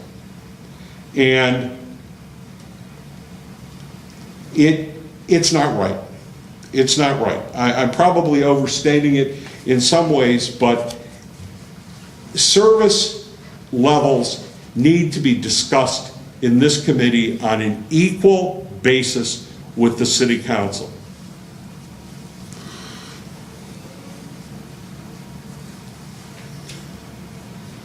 Go ahead. So when we get into department type analysis, that's what I'm looking for. Are those deficiencies or inefficiencies? And conversely, if a community is out there that's paying for their roads, which we aren't, and paying for all of that, how are they doing that? And if they have the same level of service or more, if it's all per capita, then is it just pure median income? Is it just pure Right, it's some of your income answers. and wealth, I guess would be the answer. And if we have declining wealth, okay, let's go down that path for a second. Let's say the answer is we are in a circular decline, right? And it goes down, the school goes down, property goes up, you go spiral down, NIU's population goes down, we have more empty apartments, we have more people filling them from your friend that you mentioned, Mr. Hunter, or whatever that group was. I didn't know. This person he has heard right? of. So if you go down that path. Your partner. All right, then you, economically, you can't afford what you were affording before, and what do you do about that? What's your reaction to that? Do you Fair. bite that bullet? Right? I mean, the reality is we just have to deal with that reality. Conversely, yeah, there should be groups trying to get more revenue, more houses and more things, but you've got a lot of things to overcome that other communities who have already recovered their full housing values, and I would say Sycamore, if you talk to any realtor, Sycamore, they will tell you Sycamore is much easier to sell to and has a much higher value for the same house. Right? And if you go east of that, if you go to St. Charles or Batavia, they're probably at 100% of where they were in 07, right? But we're not. But remember that you're also considering some policy decisions that have either been made publicly or not publicly with respect to the community, and Sycamore in particular. And, they have decided that they are not going to be a full-service community. Oh, well, And that is not only abhorrent, it's unconscionable. well, I would suggest to you, Mr. Peddle, in the real world, that's happening all over the place. All over the place. And Because that's of why a lot of people are going to jail. the economic impacts of those things are hard to overcome. They're But just that's a hard to good overcome. point. Sometimes conscience does trump, sometimes people do look at that. I just don't think that's, I don't think that's average person moving is aware of those, some of Yeah, those. they're not gonna- no, and they're certainly never gonna admit it. They see the result. Okay, now I don't want to necessarily. Okay, this is not referring to Sycamore. Yeah, right, I would Okay, take that. this is not referring to Sycamore, Right. but there are communities that have essentially made it so that there's no diversity in their community as a Correct. matter of public policy, not written, okay? Now, that has negative effects in my particular view. And to say, you know what, we're not going to provide these social services, we're going to let those people gravitate to another community, a little bit like you were talking about demoing affordable housing in some other areas and then just kind of moving the people to another community. Well, the new community has to have that kind of housing available. And it's a double-edged sword. If you have those kinds of housing units available, then with that comes a set of services that are going to be demanded. Whether they're fulfilled or not is, a policy decision. They're going to be demanded in a way that a community that doesn't have that kind of housing available would not face. So back to kind of how this budget schedule is working. City Council wanted to look at the services, and they are going to start March 20th with the police department, and they're going to look at current services and then how those services tie to the goals that they just put in place. That information, as the council, they wanted to look at those services and see where they would like those services to go now and in the future. That information after that meeting, just like with the goals, FAC will have an update of information. If there was something that came out of it, it will be for your information to see at the following meeting. But the part that FAC is really playing in this budget process, and I think is a very critical role, is looking at kind of the next step that we're moving to, the financial policies, because that sets some of that foundation. So whatever you guys recommend with those policies then goes back to council. So you're going back and forth between the two each time. It is very, very important that this committee not be viewed as a budget advisory committee. This is a finance advisory committee. And that means, who provided the impetus for the 5-year financial plan? It was not the council. To a great extent, it was Mr. Tarazinski being persistent, and I did pick up the torch to continue to push for that. We need to be pulling the same direction. We need to be working the same direction. There should not be anything that is off the table for either group. What gets presented to us in terms of service levels cannot be a final decision by the council. It can be, okay, here's what we think now. What is your advice? Because Our advice with respect to those 30,000-foot observations is perhaps even more important than what we advise with respect to a fund balance in a given year.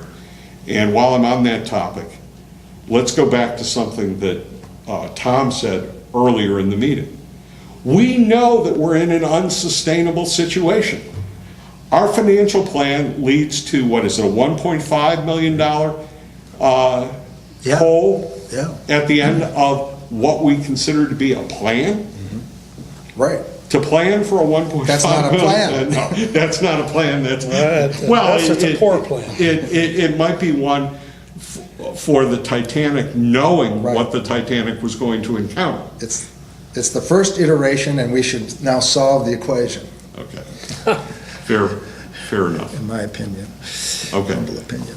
Let's try to move on to the Okay. financial policies review. There are 3 policies that there have been suggestions as to amendments to the policy. I hope you've all looked at that. We have, as attachment A here, the capital equipment replacement fund policy. Primarily, what I'm seeing here, and other people can read this differently, vehicles are now going to be included in the capital equipment replacement fund. It's going to be one capital fund, Yeah. basically, for the city. It is one Except for the fund. water, which has Right. its own capital. And actually, vehicles were in here, it just wasn't called out. It was kind of buried down in, further in the policy, so I tried to bring it more forward that vehicles are part of this policy. Okay. This one seems pretty, yes, go ahead, Tom.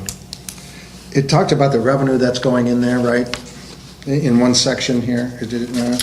The very first paragraph? Yeah, it says there's certain pieces. And we have been very consistent about ensuring that revenue that is dedicated is in fact accounted for through the capital funds. Now, I know they added 2 cents in the gas tax. Is that revenue going to go directly into this capital fund? And should it be listed? It doesn't go into this Goes into fund. roads. It goes into the capital Okay. projects fund. Okay, so it's going to directly go into the capital projects fund. Correct. Okay, so it's not going to touch the general fund. No. Excellent.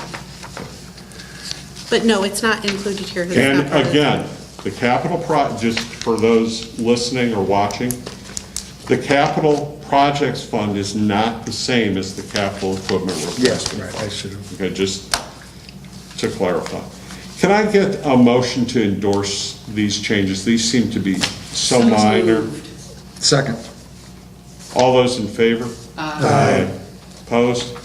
Okay, let's move on then to the next one, which is accounting, auditing, and financial reporting.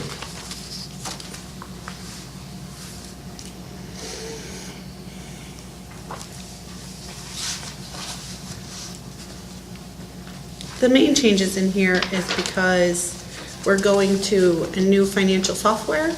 And so I took some of the, what I was calling more procedural language in here because we'll be recording it through the system. And so I changed it to reflect that all of it will be in the city's financial software.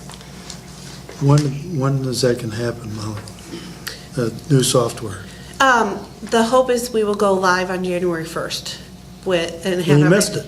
No, January No, 1st. of 2019. So. Does that mean that we would be able to get monthly financials on a timely basis? So you still have a delay in receipts and how we do the modified accrual accounting and receiving the funds. So there'll probably still be a delay, but I bet it will be sooner than what we can do now because we're doing a lot of manual work. Like we wait,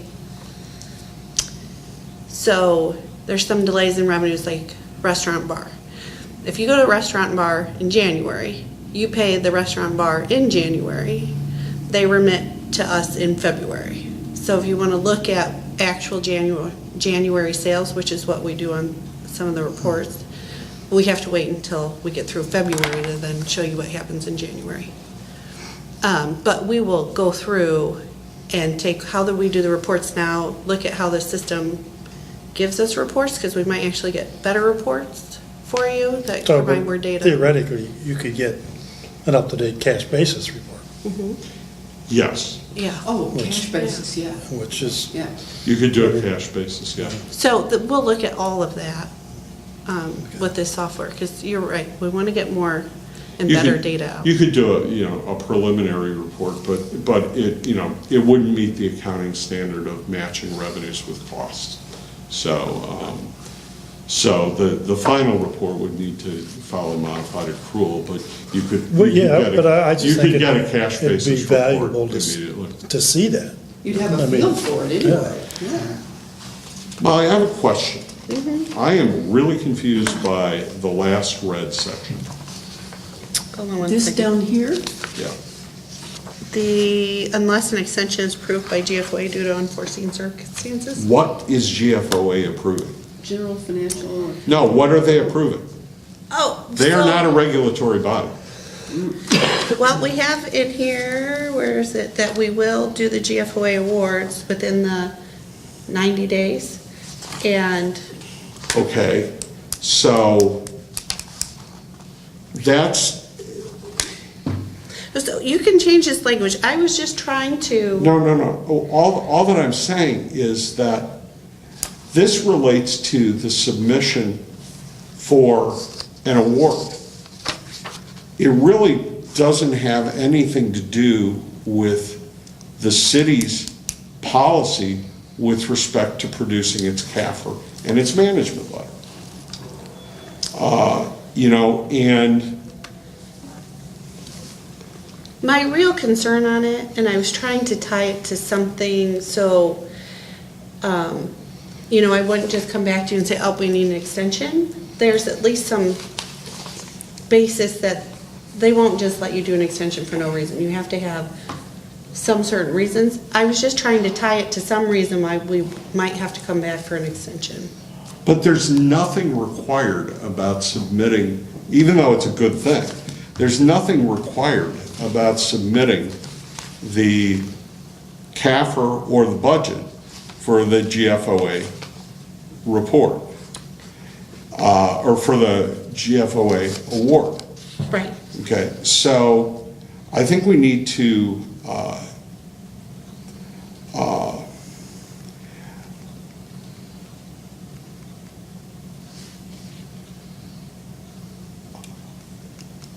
I think we just need to change the wording there to say,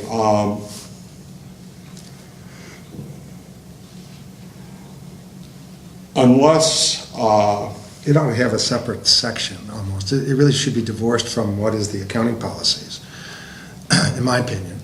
Oh, you could remove the GFOA part. I was just trying to tie it to something, because my real concern is, and this is where it comes in, I don't think in any regular year that getting the CAFR and management letter out by this time frame is unreasonable, and it can be done.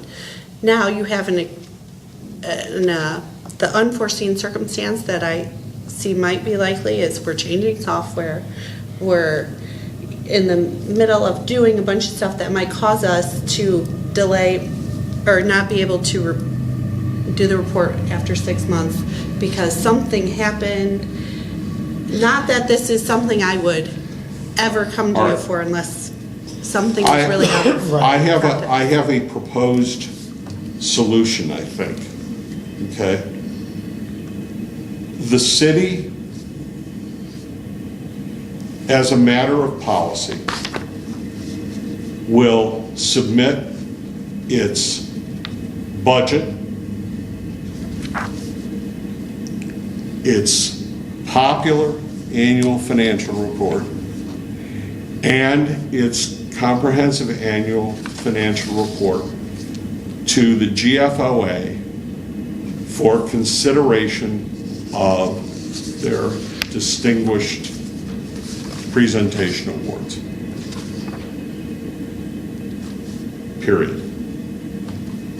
And then you can worry about what's necessary to be able to fulfill that Right, in separately. working with GFOA.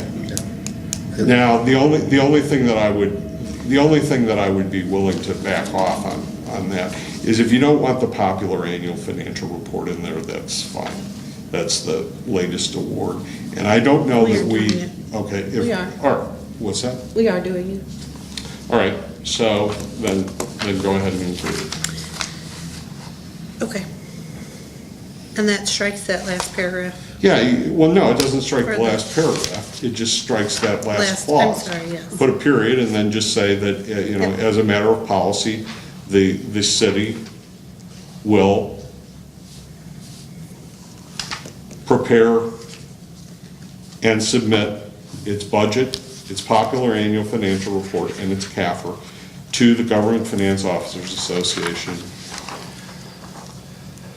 for consideration for a distinguished presentation award. Because I think they're all distinguished presentation awards. Right, so my suggestion is we already started, essentially what you've said is the third paragraph. Oh, well, that's fine. So let me add, instead of adding this, I can add the PAFR, Yeah, Here. that's fine. And then Okay. just eliminate that then sentence. take the last one out. Yeah, then you can Okay. just take that out. You can, there's no violation of the policy if you work with GFOA in terms of submitting for an award. That doesn't violate this policy. Okay.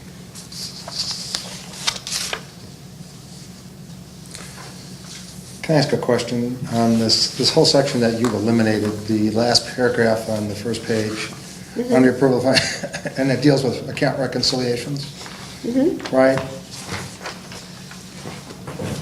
Do we require monthly, it says in the previous paragraph, we require monthly significant account reconciliations, right? Prepare monthly significant account reconciliations. Is that a requirement? Well, that's part of what the month-end close will be doing. So we'll be making sure everything's in balance, that it each ties out each month. Okay, so I think it should be clear that we require monthly account reconciliations, right? And they should be due on a date certain, I guess. Well, that's It's essentially not tied that to year paragraph end, above. right? Well, it goes on to talk about year end in the same paragraph. No, it's not.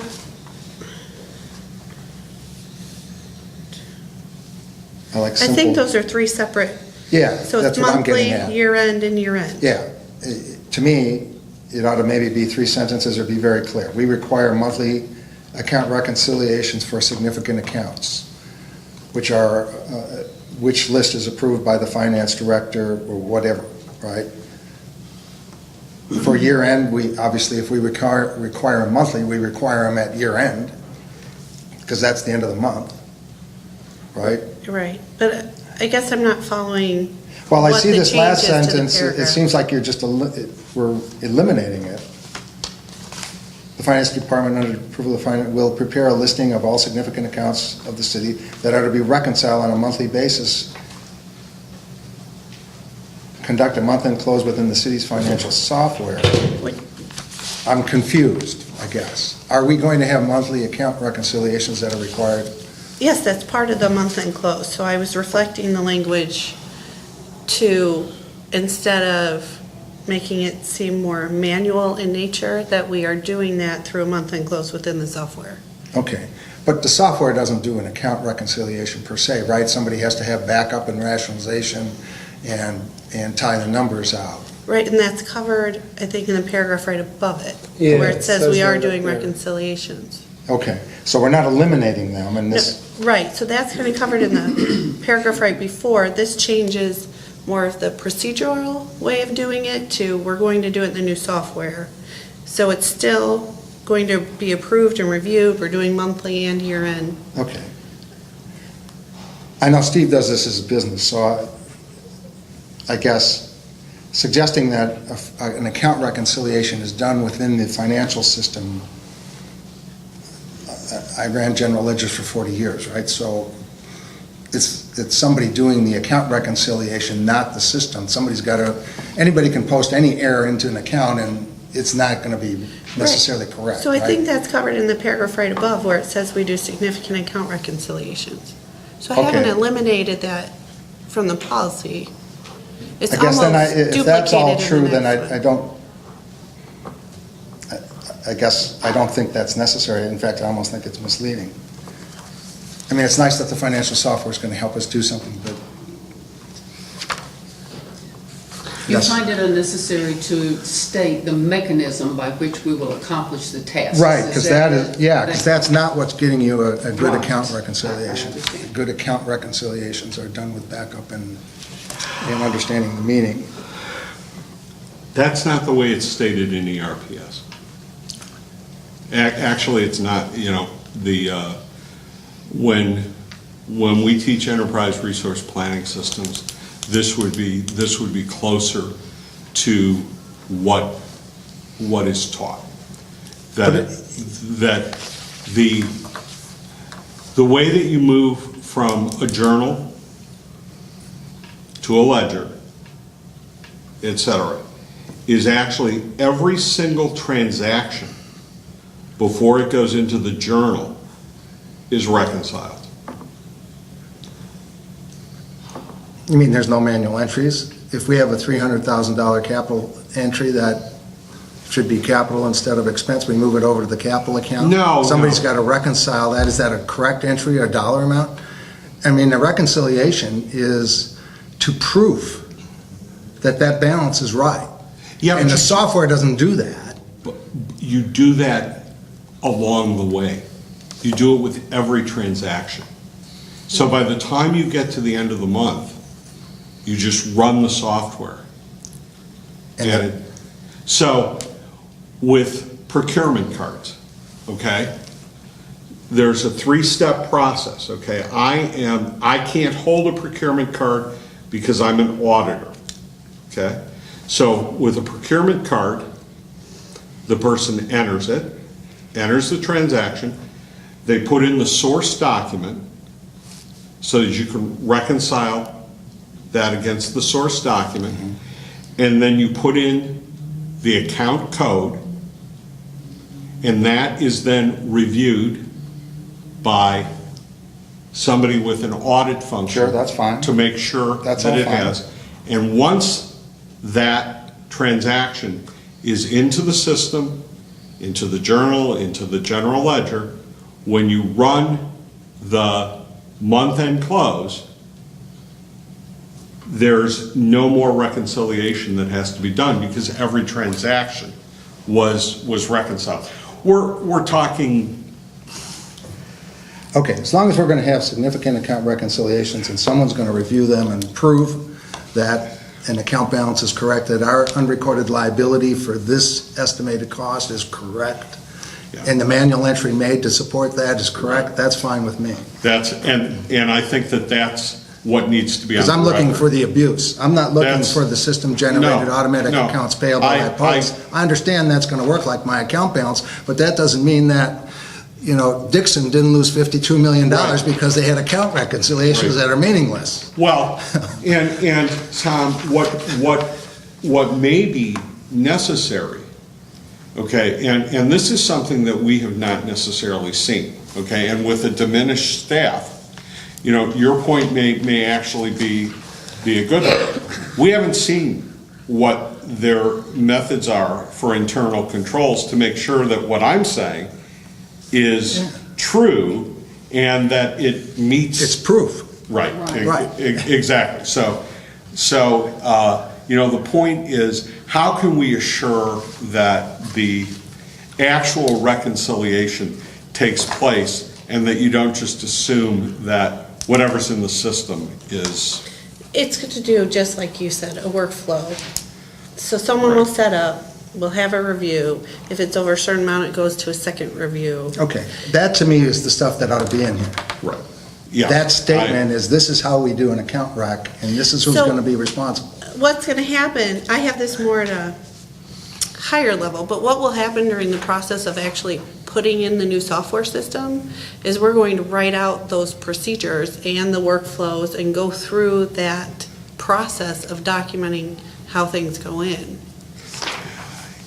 At bare minimum, okay, I understand that all of that need not necessarily be in the accounting and auditing policy. Right. I agree. However, None of that. we should not ignore internal control policies with respect to the 30,000-foot level that, you know, when a source document comes in, that the person recording that is not the same person that reviews it, you know. So anything that we can do to assure that internal controls are in place, both for the purposes of us internally, but also for our auditors, that would be helpful.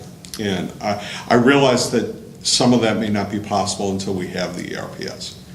Yeah, so it'll happen kind of during the process, but we also have our payroll and compensation analyst, and her background is in internal auditing, so I've tasked her in downtime payroll to start testing some of our processes now, so Okay. we can improve them as we put in the new system. That's an So- appropriate use of an internal audit. So, okay, very good. Okay, anything else on this particular policy?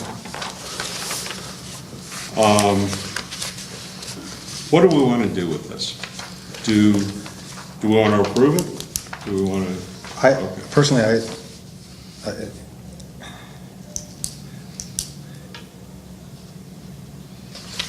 these procedures.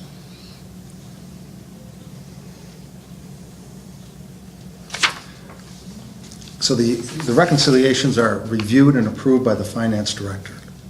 Could we say that in that sentence somewhere? It talks about signing off on these procedures. I'm assuming somebody actually takes the account rec, reviews it, and approves it.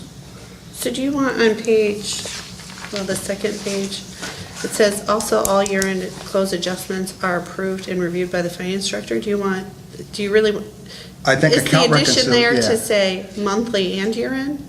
and monthly account reconciliations, right. And I'm sorry to be picky, but please reverse the order of review be the first verb and approve be the second verb, please. That's okay. That would be fine. You understand what I'm getting at, right? Just explicit. All account reconciliations, year-end close adjustments,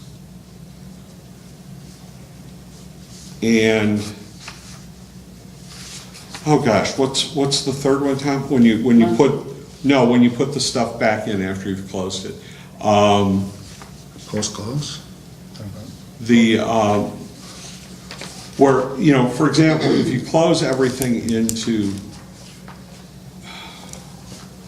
boy, I teach this all the time. It's closing entries, reversing entries. Yeah, okay. Okay. Okay, so if you say all account reconciliation, year-end close adjustments, and reversing entries are to be approved and reviewed, or to be reviewed and approved by the finance director and posted to the general ledger or other appropriate account. Yeah, because these are post-ledger closing activities right. by their Okay. nature.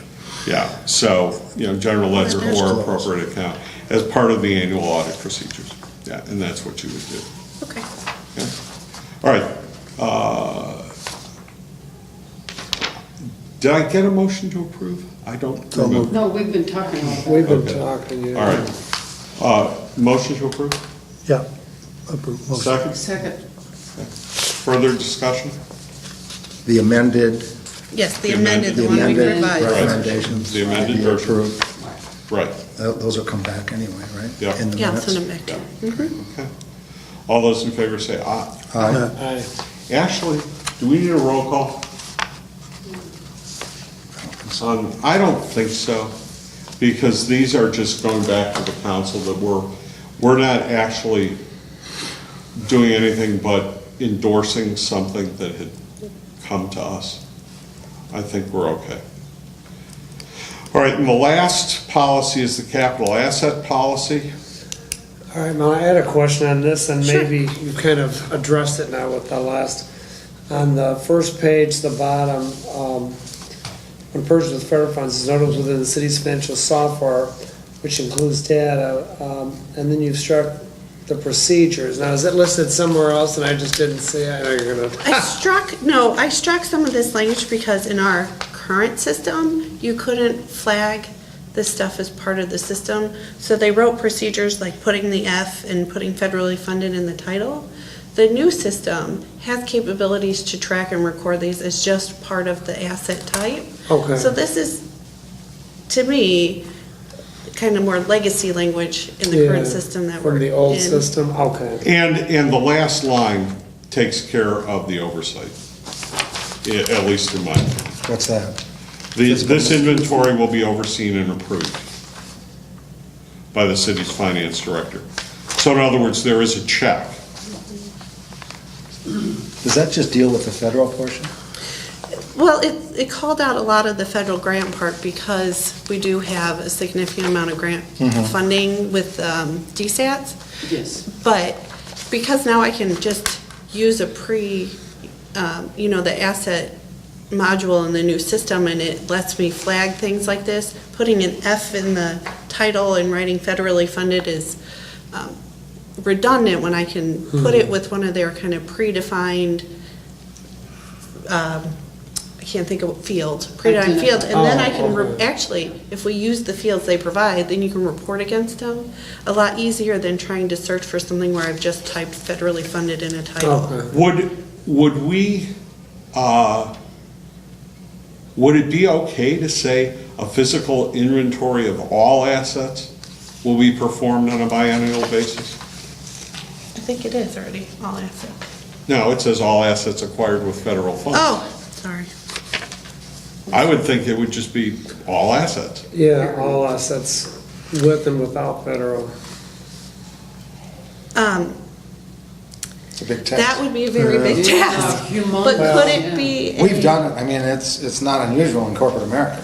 Right, so we could keep in here physical inventory of all assets with federal funds, but how about we do with the audit, the spot check of inventory every year.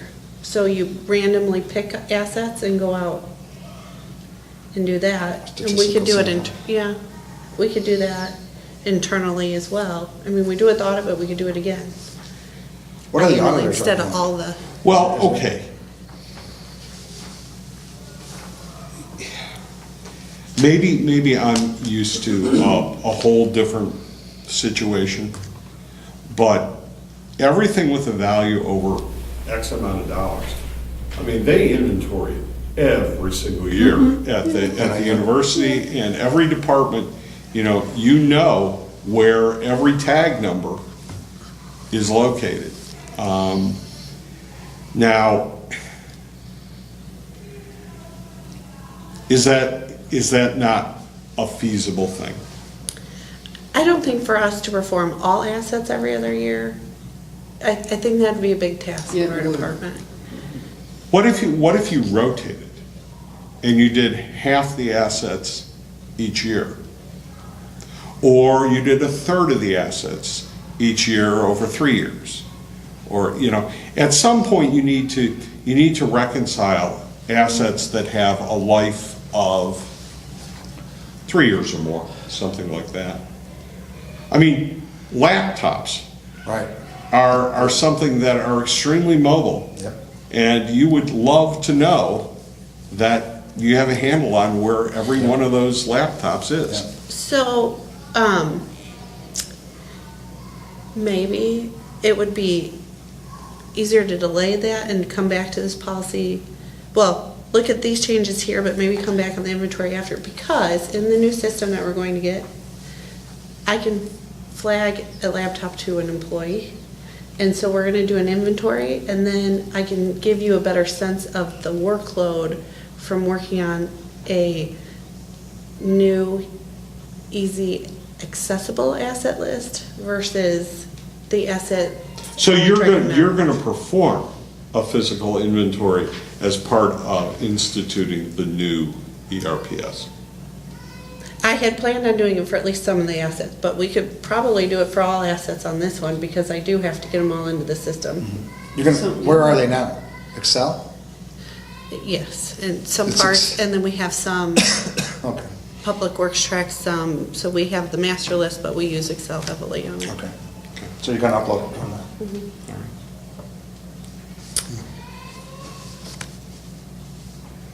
That's a We've child. got new, we're hiring them younger, these So police officers are really. are we leaving this as it is right now then? I would agree with you, it's not adequate.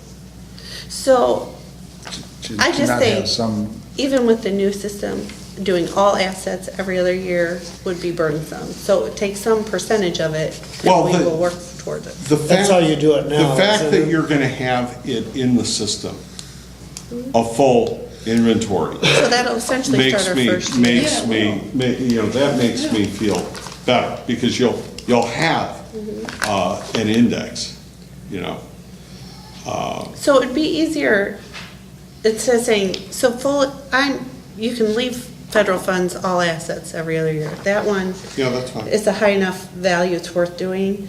But if we could go to a half or a third of the rest of the assets, Well, let's, Well, it'd be, excuse me, Mike, so you said you have an Excel spreadsheet, all the assets? we have multiple places that Well- they're all included. So you have it in an Excel spreadsheet, when's the last time that when it's checked that all that stuff is there? I mean- am not sure when the last So we don't know, inventory of 100% of the assets was done, but with the audit, they always do a random selection, and we go around with the auditors to locate assets. They're usually always different assets each year. do they do laptops I specifically?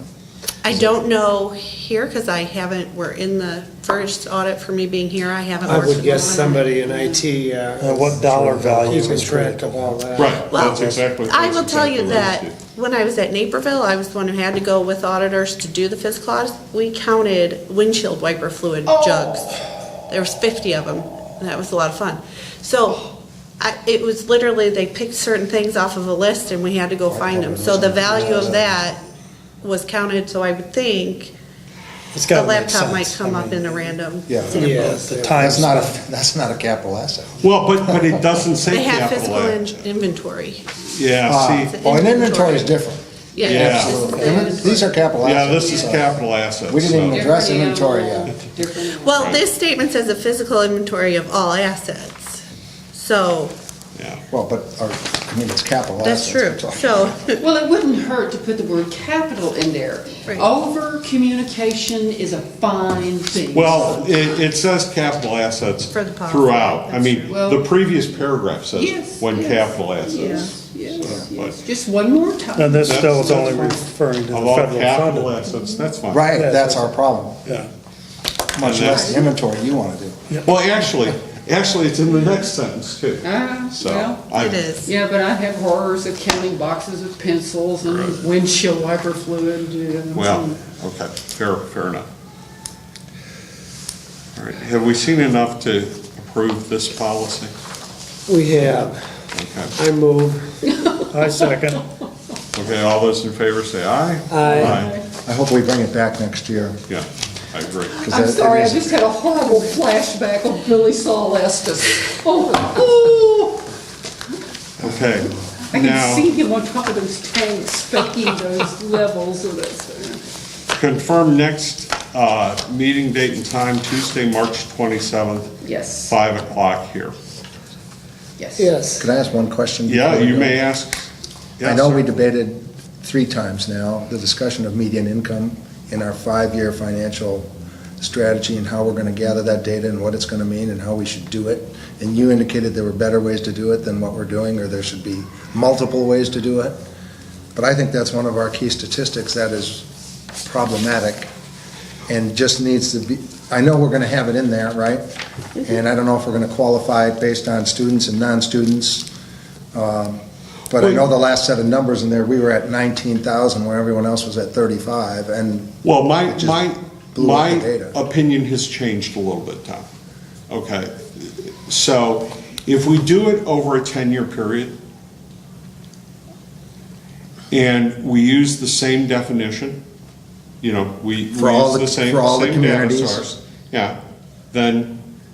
There should be a that's- common that's definition, right? That's a start point. So if we use the same source, US and we do it Census, over, and we do it over time. right?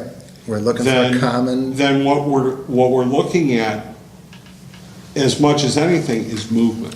right, Movement, the Right. trend, as opposed to the absolute number. right. And you indicated there's at least two ways to do it, but I don't know what the US Census, I don't know what Yeah.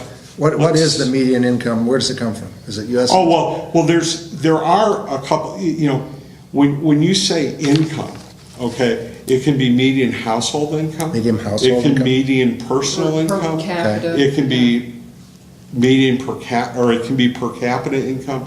So, I don't know what one is the best. Okay, because we've got it in here, right? Right. we So, have some- I'm willing to start with median household income. Okay, I think that's, is that the most I common? look. I think that's So when the, we say we're at 19, that's household income? Both are Yeah, I can look, I reported got in it the right here. census Okay. data. I just want us to be happy, because I know that our numbers deteriorated, and it's significant. Yeah, I just don't remember. now, if my theory is correct, you know, because of declining enrollments at NIU, in theory, if Could this go is up. being dominated by students, then It should rise. the effects of the students should be reduced. Reduced, yes. So if we're seeing that reduction in the face of a But that's all reduction of the things reduction being in the same. students, yeah, everything being the same, that means that the rental housing is being filled by people of lower incomes. Yeah, right. You know, I wonder, and this is something you may ask, I wouldn't have an objection to asking somebody like Mason about this, but I wonder if we can get a figure for, as of X date each year, what the vacancy rate was. I'd love to know what the vacancy Apartment, rate on apartments is. I believe. In the here, it's median household income in DeKalb was just under 38,000. Okay. And it looks like in the rubric for how they did the cities, it was US Census data. But it says median family On income this here, one. which is different. Different. So I will look, Household's better for DeKalb. I mean, household's a better measure. Yeah, so we're looking at everybody the same, that's the key thing, all the communities. yeah, I'll Correct. And. Because I know verify we what were it out in is. left field on I'm a lot of sure them. the source is written in here, but I just didn't find it. But I know we've had two arguments about it. Right. Didn't like But the that, price was so skewed. median commercial. You know, they had that same thing in Champaign, really. So You know, maybe. the issue of the If college. there's a separate number for residential, then maybe, I think. How do we fill a $5 million hole?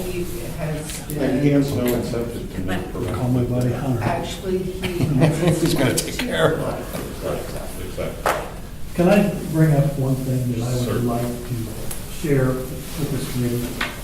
And it kind of goes back to one of the short-term goals here is economic and business development, create a business-friendly municipal code. Business-friendly municipal code. It also has to be business-friendly personnel that's working with that code. And there was a situation, I don't know if any of you know, I'm treasurer of now the Kishwaukee Water Reclamation District. Okay. So I work there in the mornings, do their accounting work, and they got a massive project going, $50 million project. And they had a situation, and they kind of butted heads with staff. I don't know if you were at the meeting, Molly, or not, but they were talking about, first of all, the Water Reclamation District has 3 full-time engineers on staff. And they also have Baxter Woodman, the designing engineer of the whole project. And the city required a consultant to come review one of the underground pipes. Which, you know, whether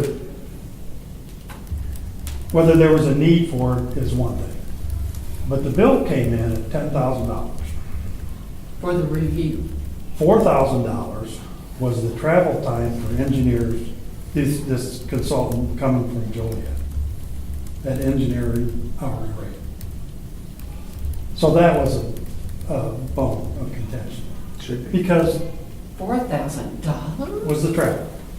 Now, to my knowledge, isn't Wendler Engineering right across the street from City Hall? I mean, I think they're local engineers. I don't know why these people were used. Are you familiar with this? Okay. So anyway, that was one issue. But the worst part about it was, and I'm getting this from the general Mark Eddington, my column, the engineers from the sanitary district, they were sitting across, and they said, you know, this just doesn't seem right. Doesn't make sense that this 10 grand is being spent for this when it could have been done, you know, we qualified people to do it. And out of the mouth of Dean Frieders came, that's how we treat all our developers. That's what kind of pushed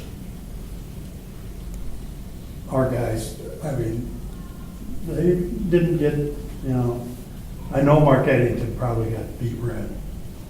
But that's where I'm concerned about business-friendly municipal code, but that's only part of it. It's got to be.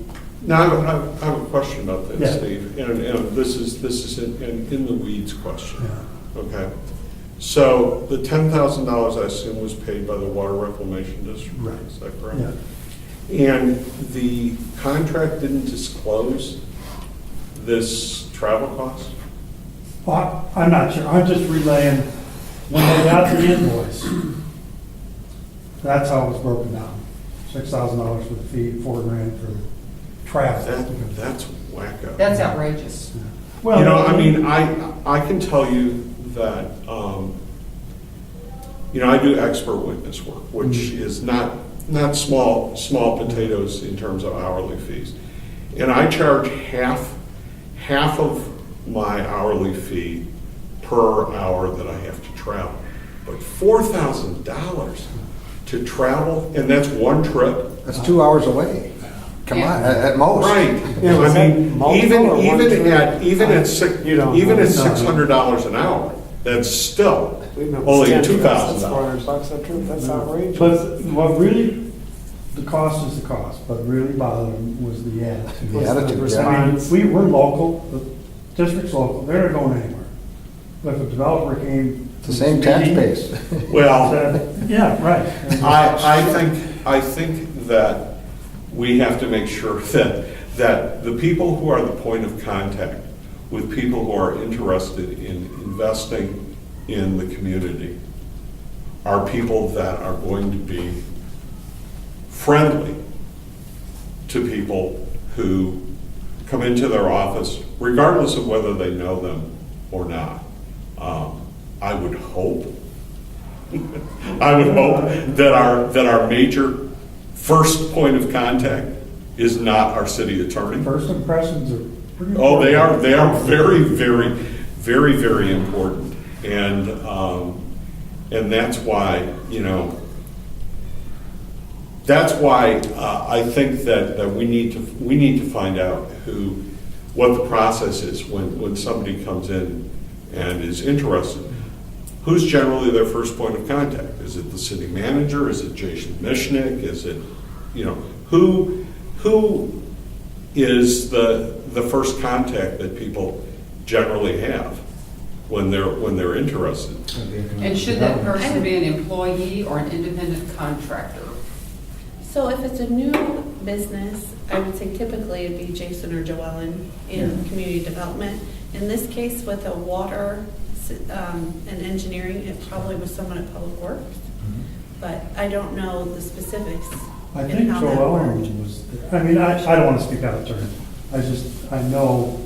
Point taken. And But it was, you know, if you've got somebody who wants to invest, you got to take that you gotta take that seriously. You may not approve everything that comes in, but, you don't have to be antagonistic. No. Because you don't know the next time that you're gonna have to deal with a given body and, People A given deserve respect, yes, period.